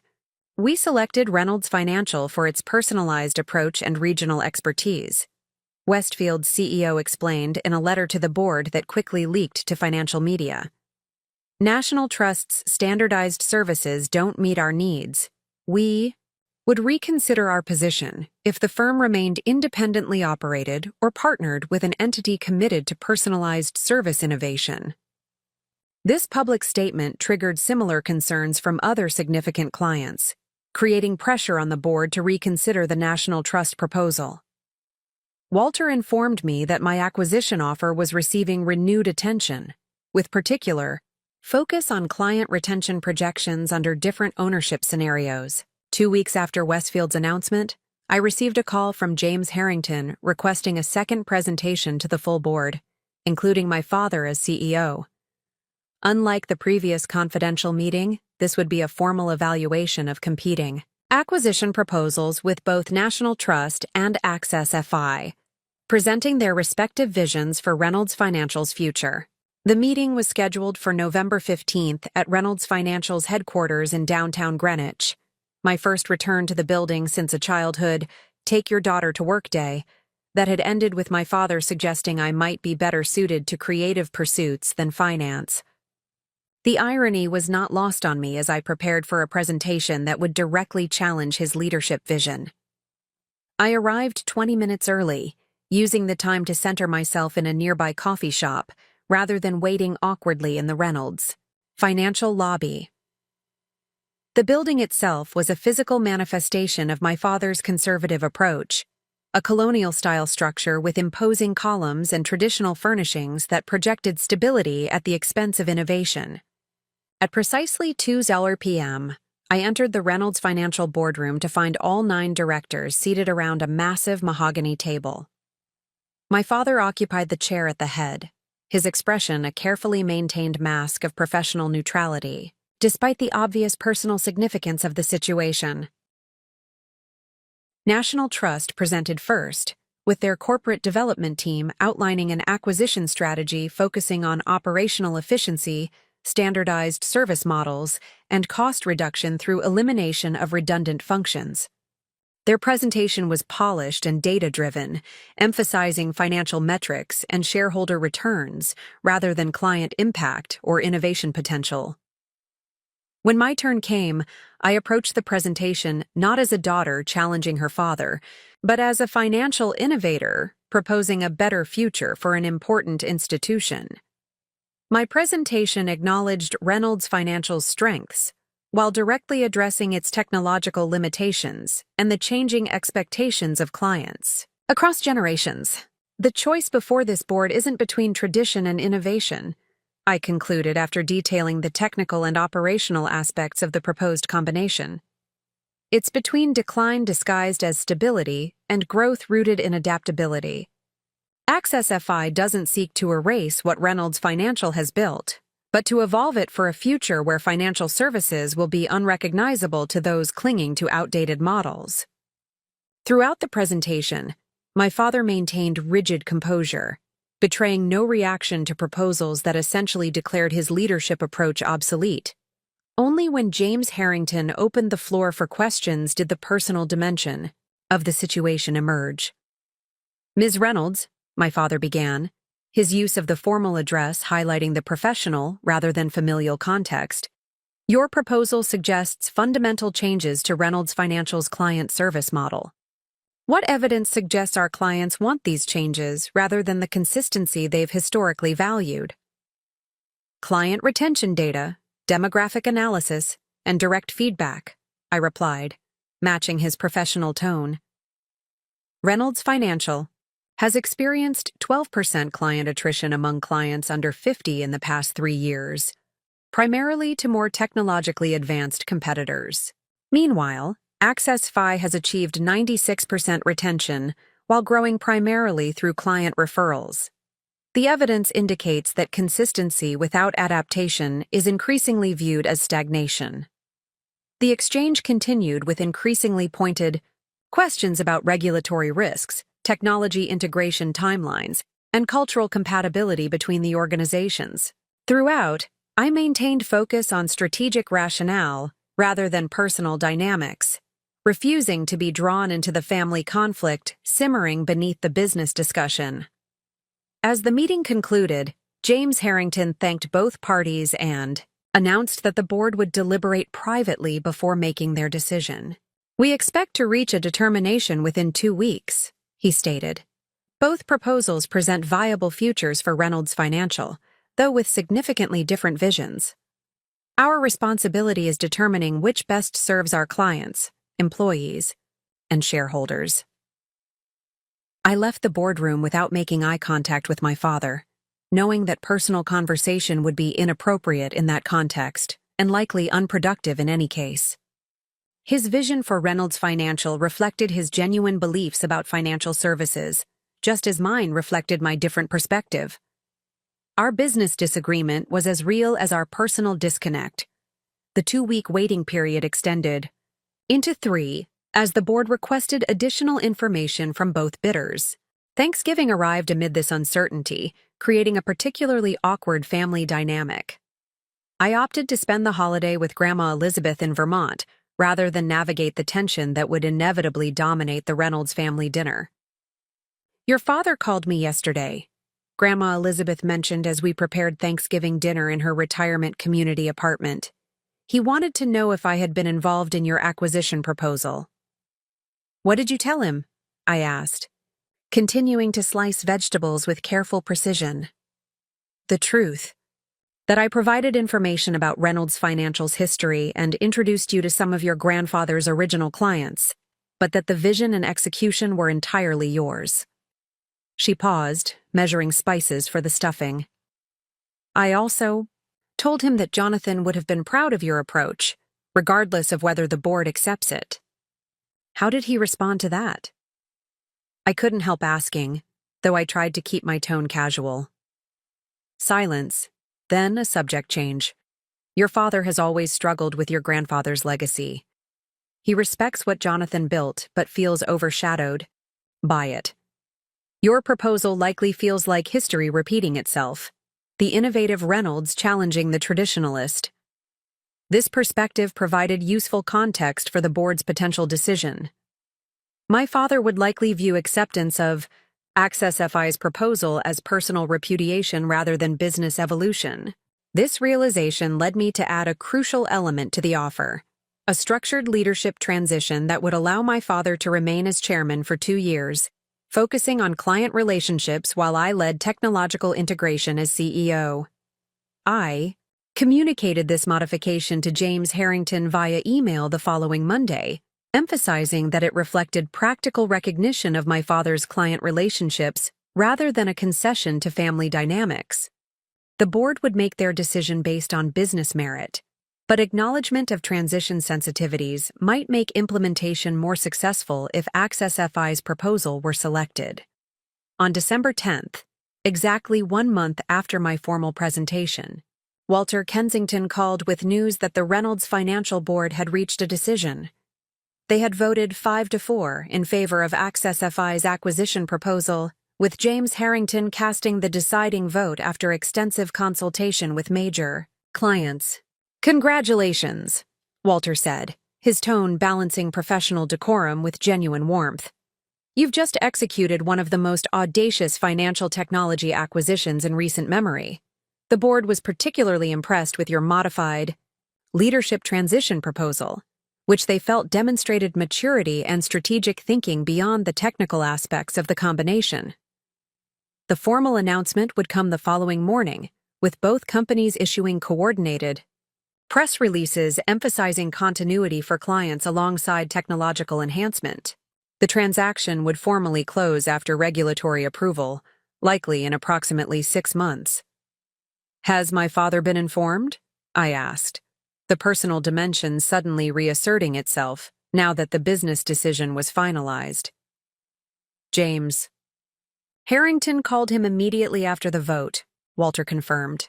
"I don't have details of that conversation, but the press release includes a quote from him supporting the combination as an evolution that honors Reynolds Financial's heritage while embracing necessary innovation." The carefully crafted statement sounded nothing like my father's natural voice, suggesting the public relations teams had already taken control of the narrative. What mattered wasn't the polished quote, but how he genuinely felt about a decision that fundamentally challenged his leadership legacy. I found out the next morning when my father called, the first direct communication we'd had since the board presentation. "The board has made their decision," he began without preamble, his voice controlled but with underlying tension evident. "I've instructed the executive team to cooperate fully with transition planning. Whatever our personal differences, Reynolds Financial deserves a successful future." "Thank you," I replied, matching his professional tone while searching for words that might bridge the personal gulf without denying the reality of our different visions. "The leadership transition structure is sincere.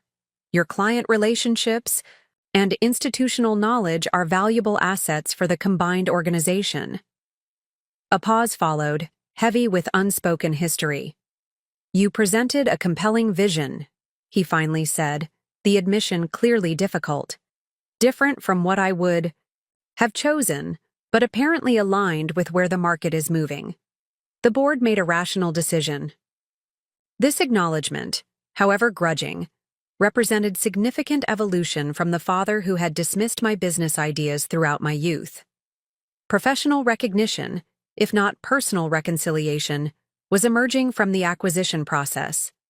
"I'd like to meet to discuss transition planning," I offered, maintaining the professional framing that seemed to enable our communication. "There are aspects of Reynolds Financial's operations where your perspective would be particularly valuable." "I'll have my assistant schedule something," he agreed before ending the call with businesslike efficiency. The public announcement generated significant attention in financial media, with headlines emphasizing the unusual dynamics of a smaller, newer company acquiring a long-standing institution. The Wall Street Journal ran a feature titled "The Reynolds Revolution: How a Financial Heiress Disrupted Her Own Family Legacy," focusing on the personal narrative behind the business transaction.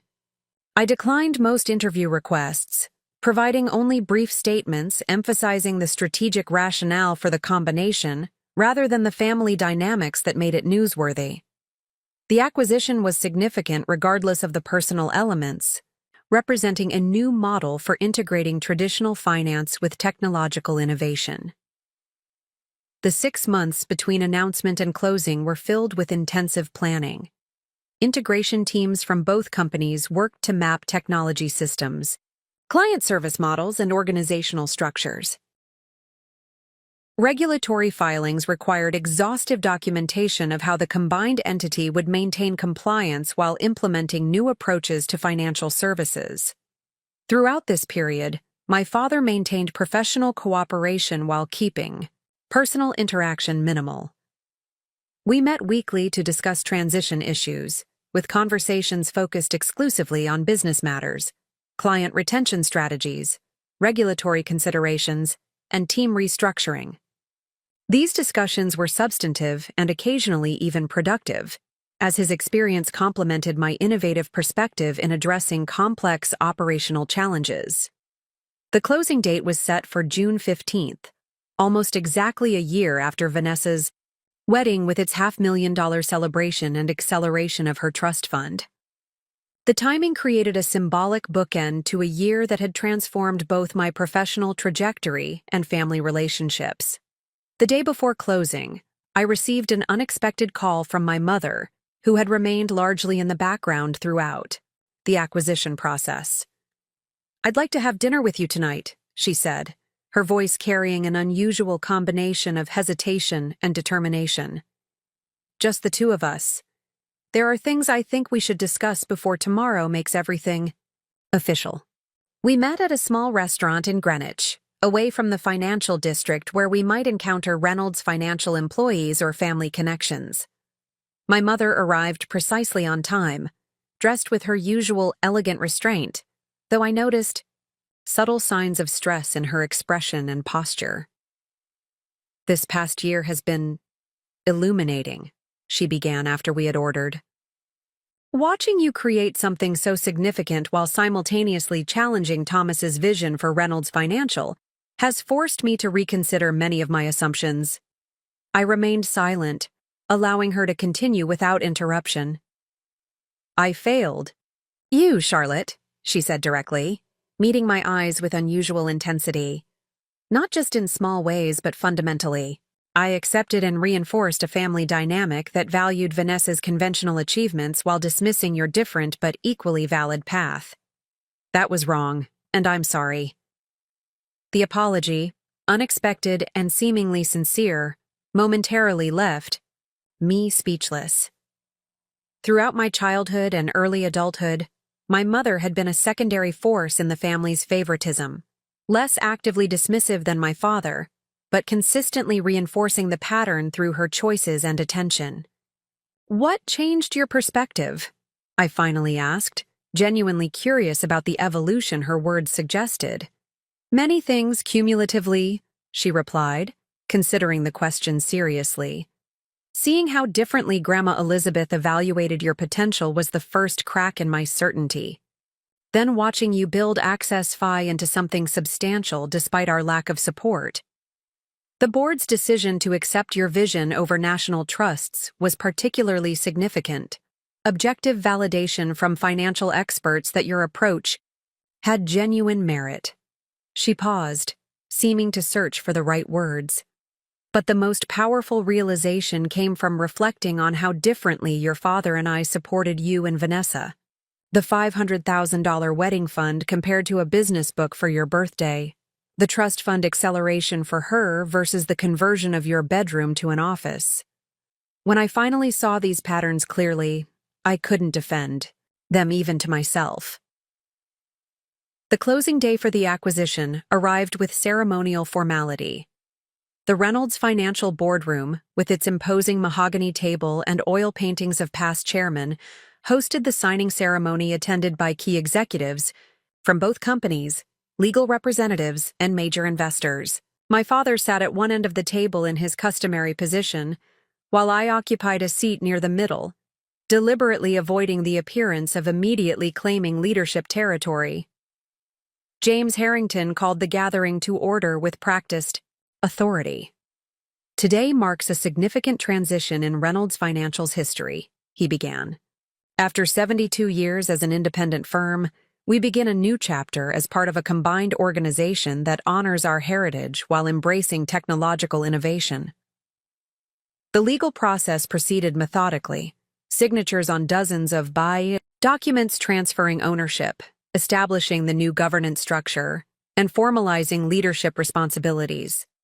I signed each with deliberate attention, acutely aware of the historical significance not just for the companies involved, but for my personal journey. When the final document was executed, James Harrington invited my father to make remarks as the outgoing CEO.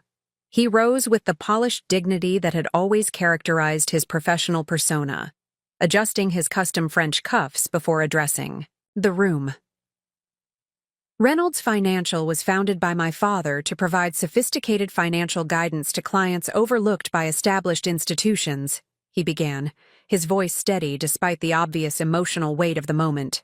For nearly 3 decades, I've attempted to honor that mission while adapting to changing market conditions.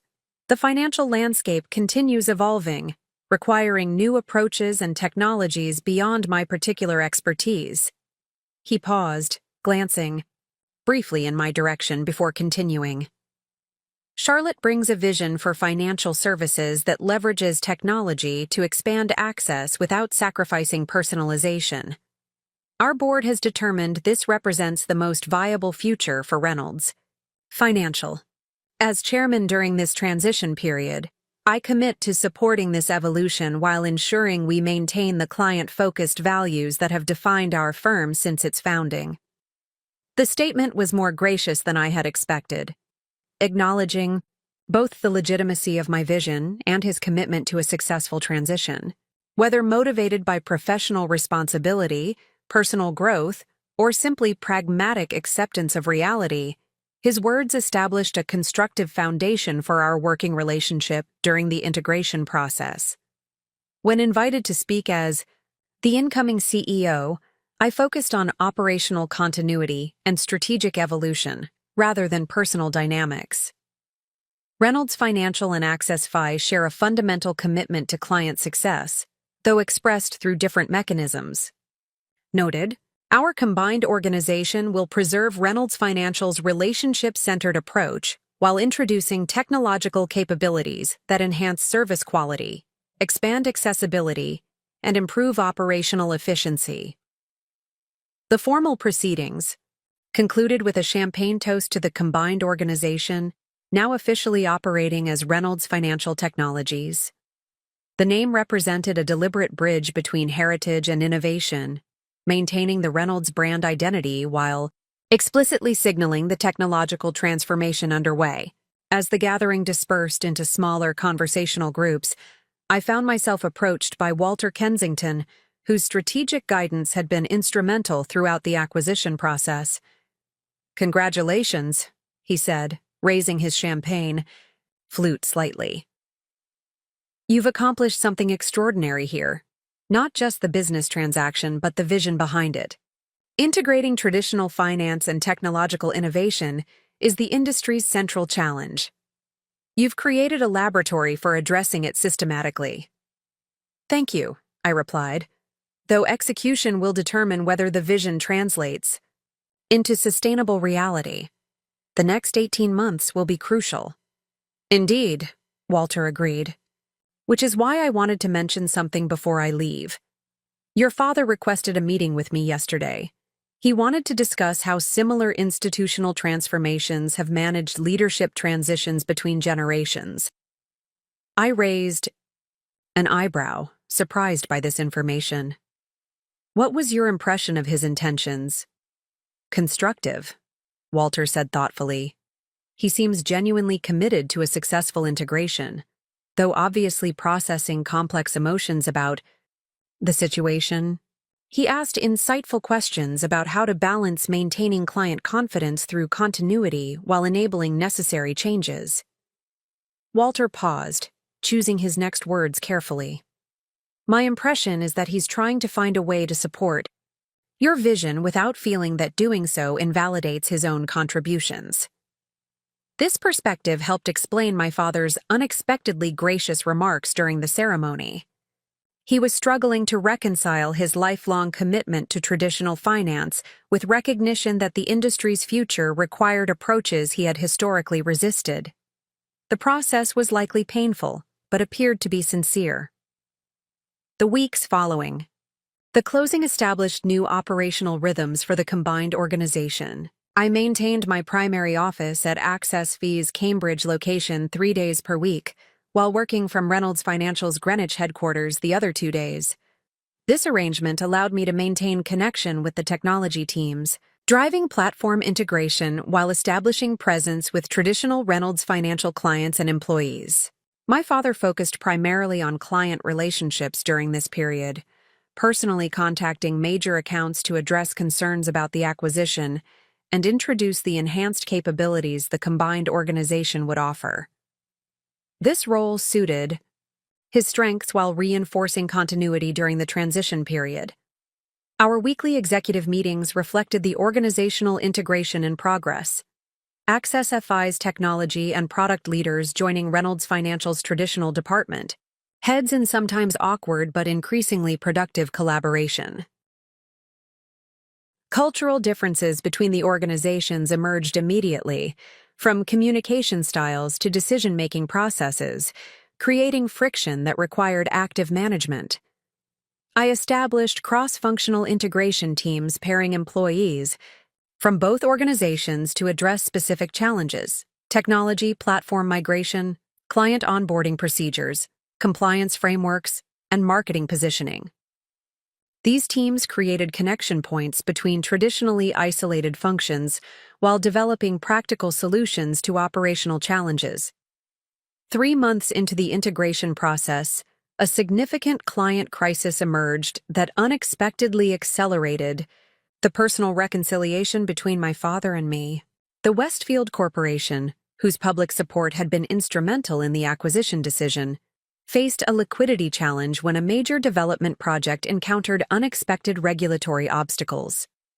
They needed substantial capital restructuring within a compressed timeframe to avoid potential default on existing obligations. In traditional Reynolds financial operations, such situations were handled through established relationships with institutional lenders, a process my father had refined over decades. However, this approach typically required weeks of negotiation and documentation, time Westfield no longer had.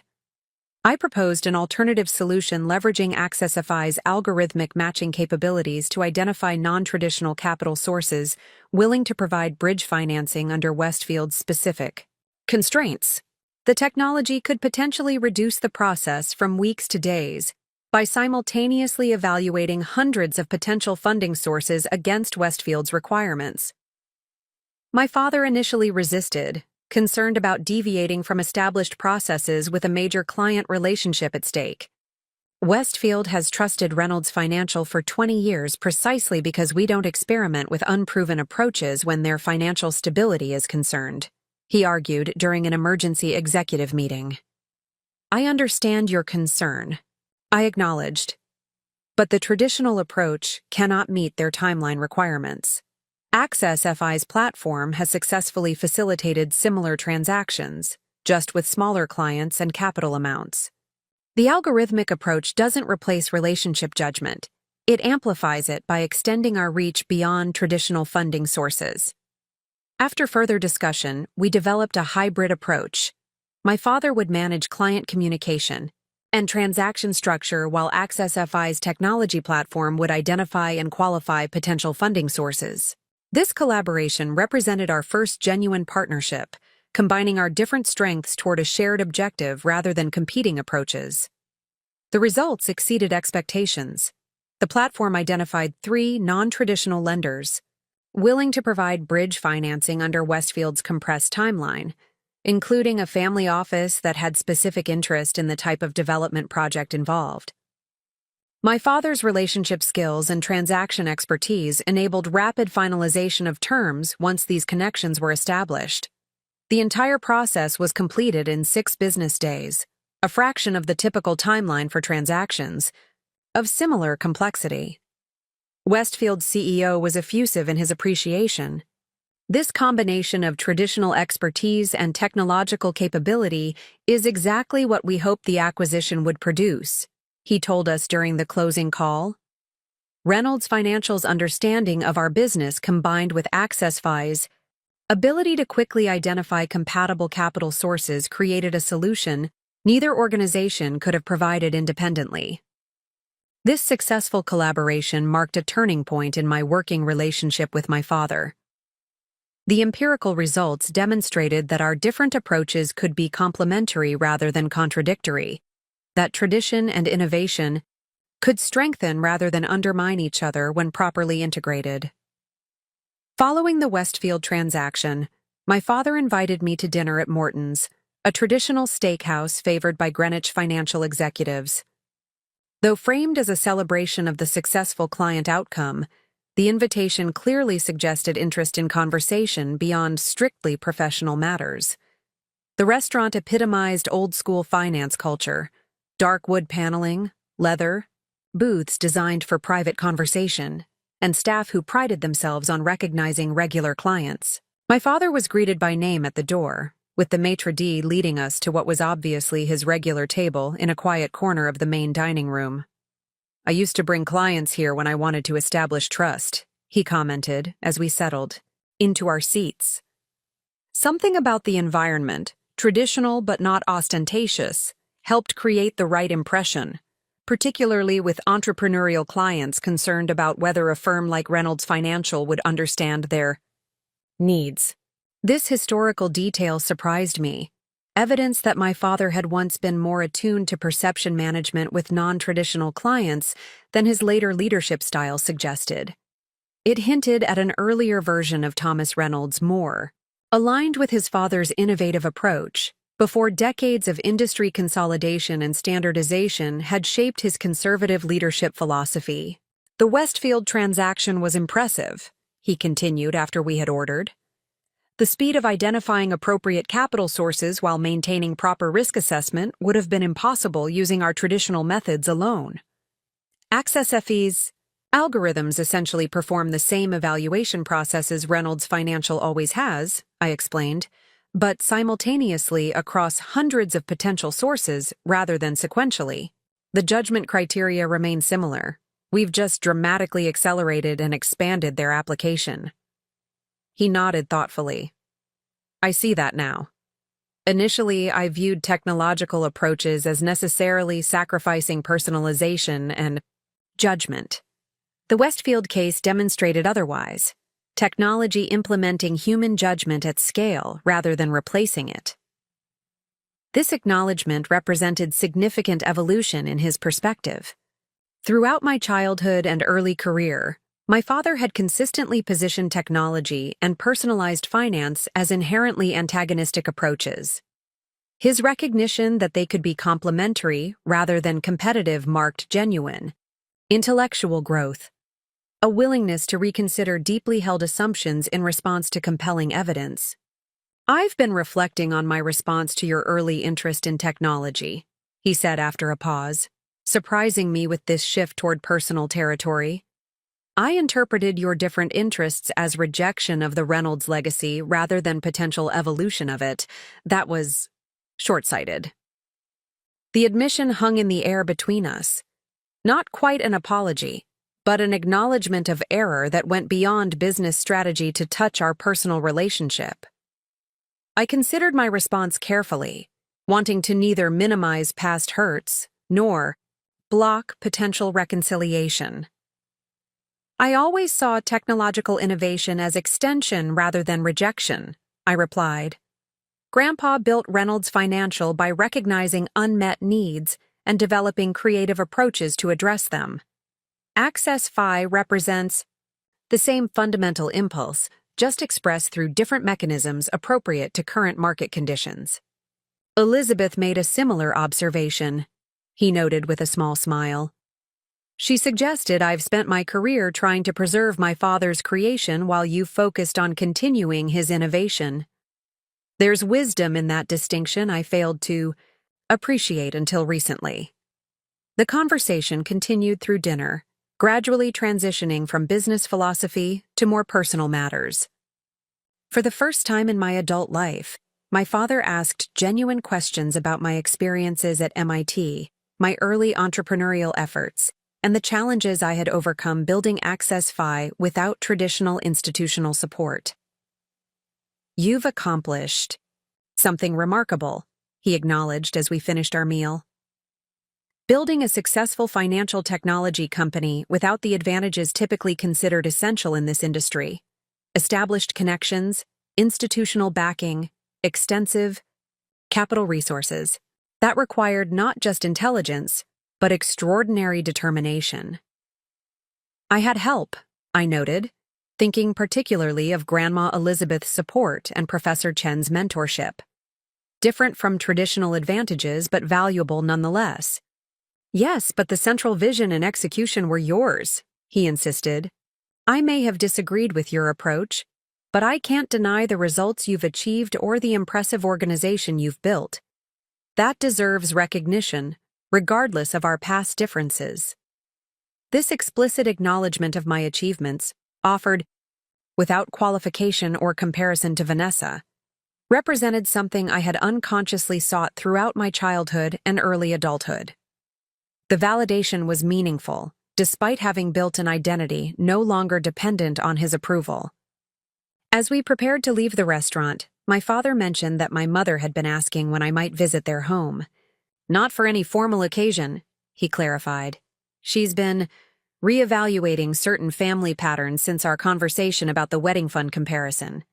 I think she'd appreciate an opportunity for more personal interaction outside the business context.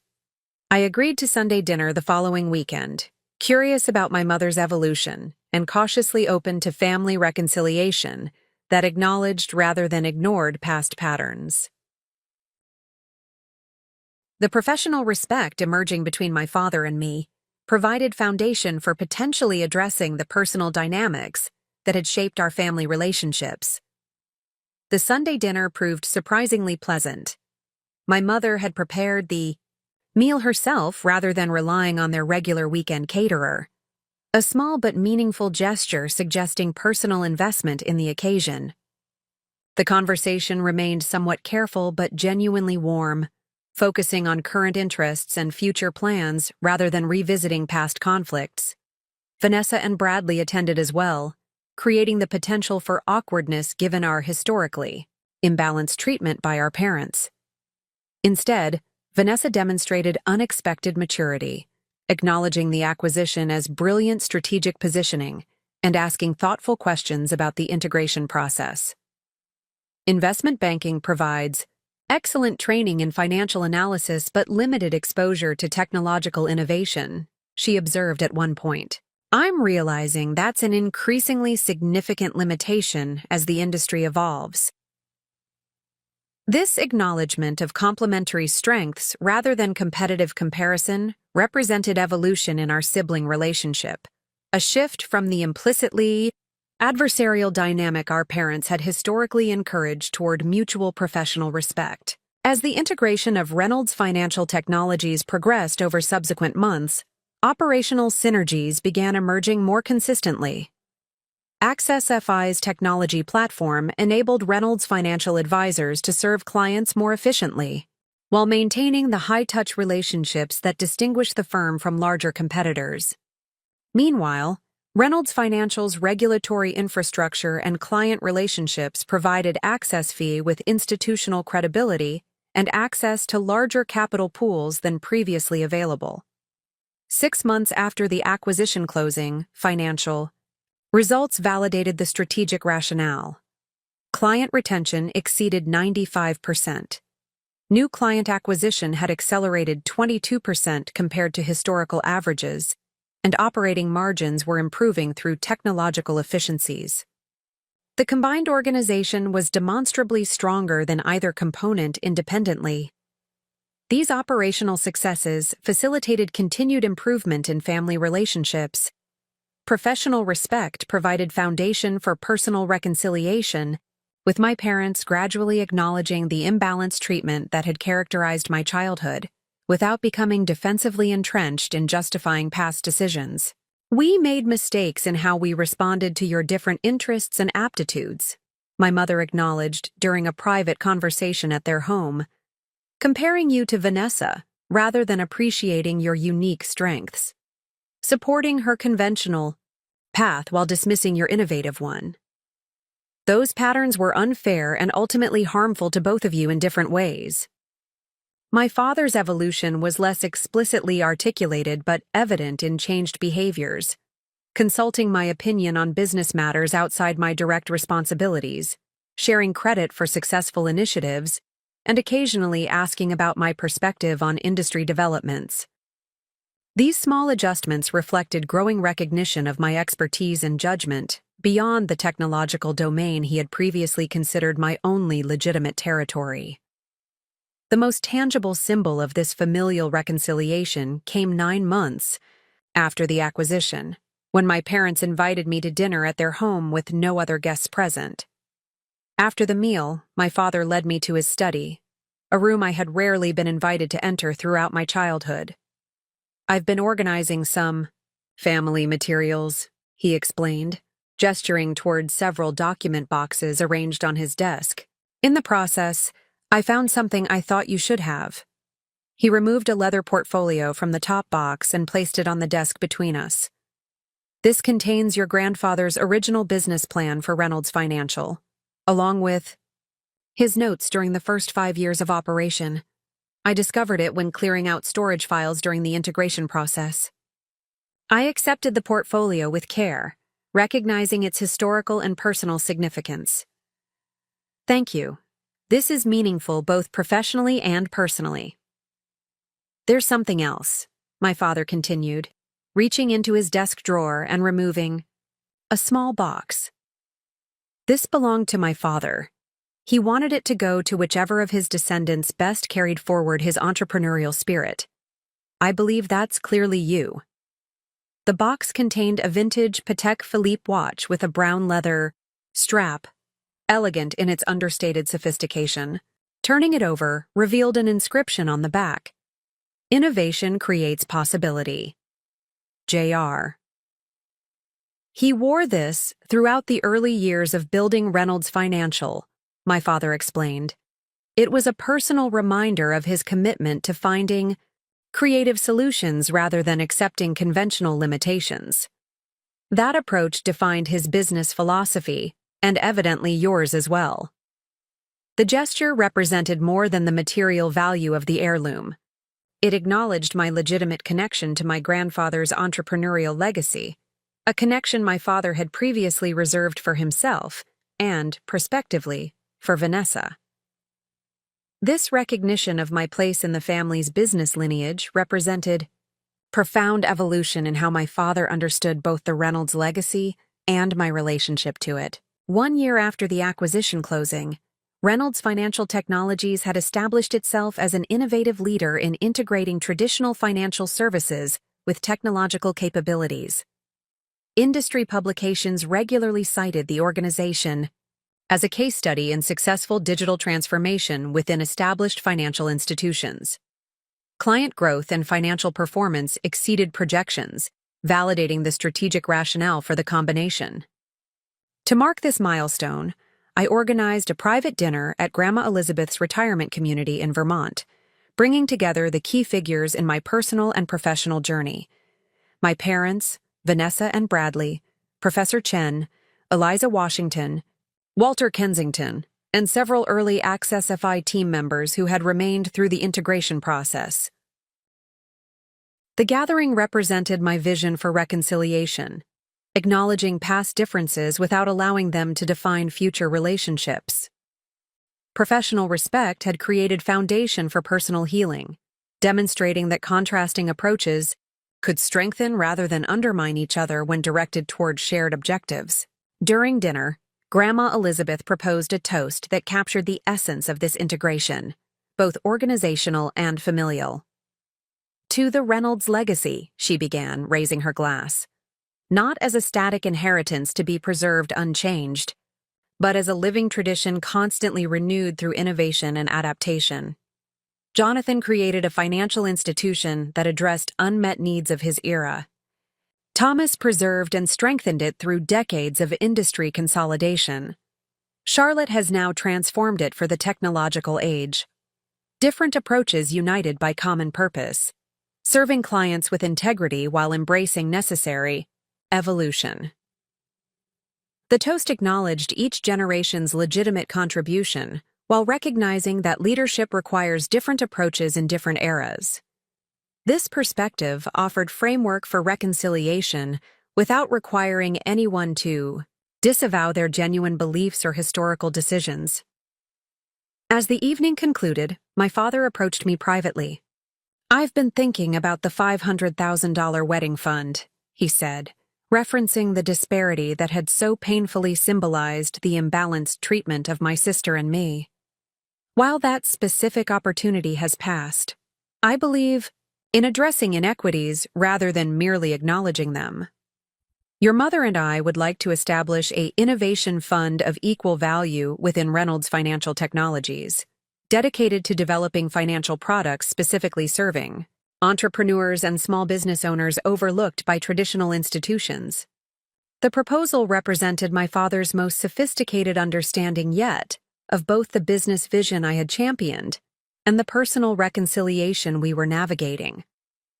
Rather than offering direct financial compensation for past imbalance, which would have maintained the transactional framing of our relationship, he proposed institutional commitment to values we now shared, expanding financial access to underserved clients through innovative approaches. That fund would complement our strategic direction perfectly, I agreed.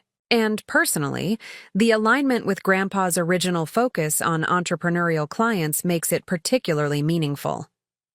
We thought so too, he replied with a small smile. A way of honoring both his legacy and your vision simultaneously.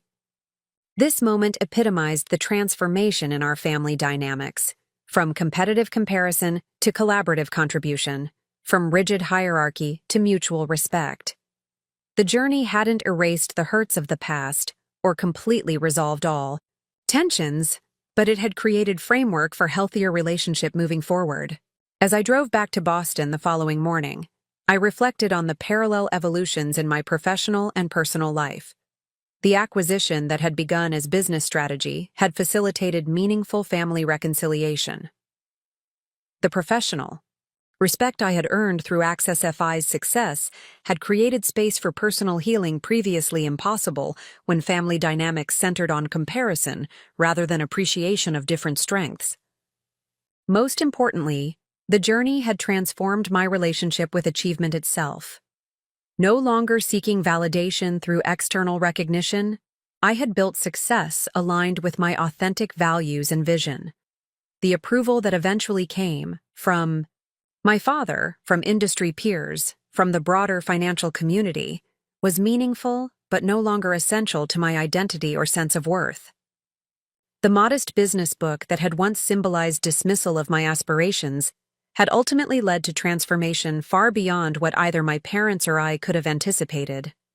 In pursuing my own path despite their lack of support, I had not only achieved professional success but ultimately created the conditions for meaningful family reconciliation. Reynolds Financial Technologies represented not just a successful business combination, but a model for integration of tradition and innovation, of relationship and technology, of past and future. The organization embodied the principle that different perspectives need not compete destructively, but could instead complement each other toward shared objectives when approached with mutual respect and recognition of complementary strengths. This principle, applied to both business strategy and family relationships, had transformed limitation into opportunity, competition into collaboration, and separation into connection. The journey wasn't completed, but rather continuing along. A healthier trajectory, one that honored different contributions while pursuing shared purpose. The dusty business book that once represented painful dismissal had become the first step on a path leading to outcomes no one involved could have predicted, demonstrating that sometimes the most meaningful journeys begin with the most modest and unexpected catalysts. Up next, you've got 2 more standout stories right on your screen. If this one hit the mark, you won't want to pass these up. Just click and check them out. And don't forget to subscribe and turn on the notification bell so you don't miss any upload from us.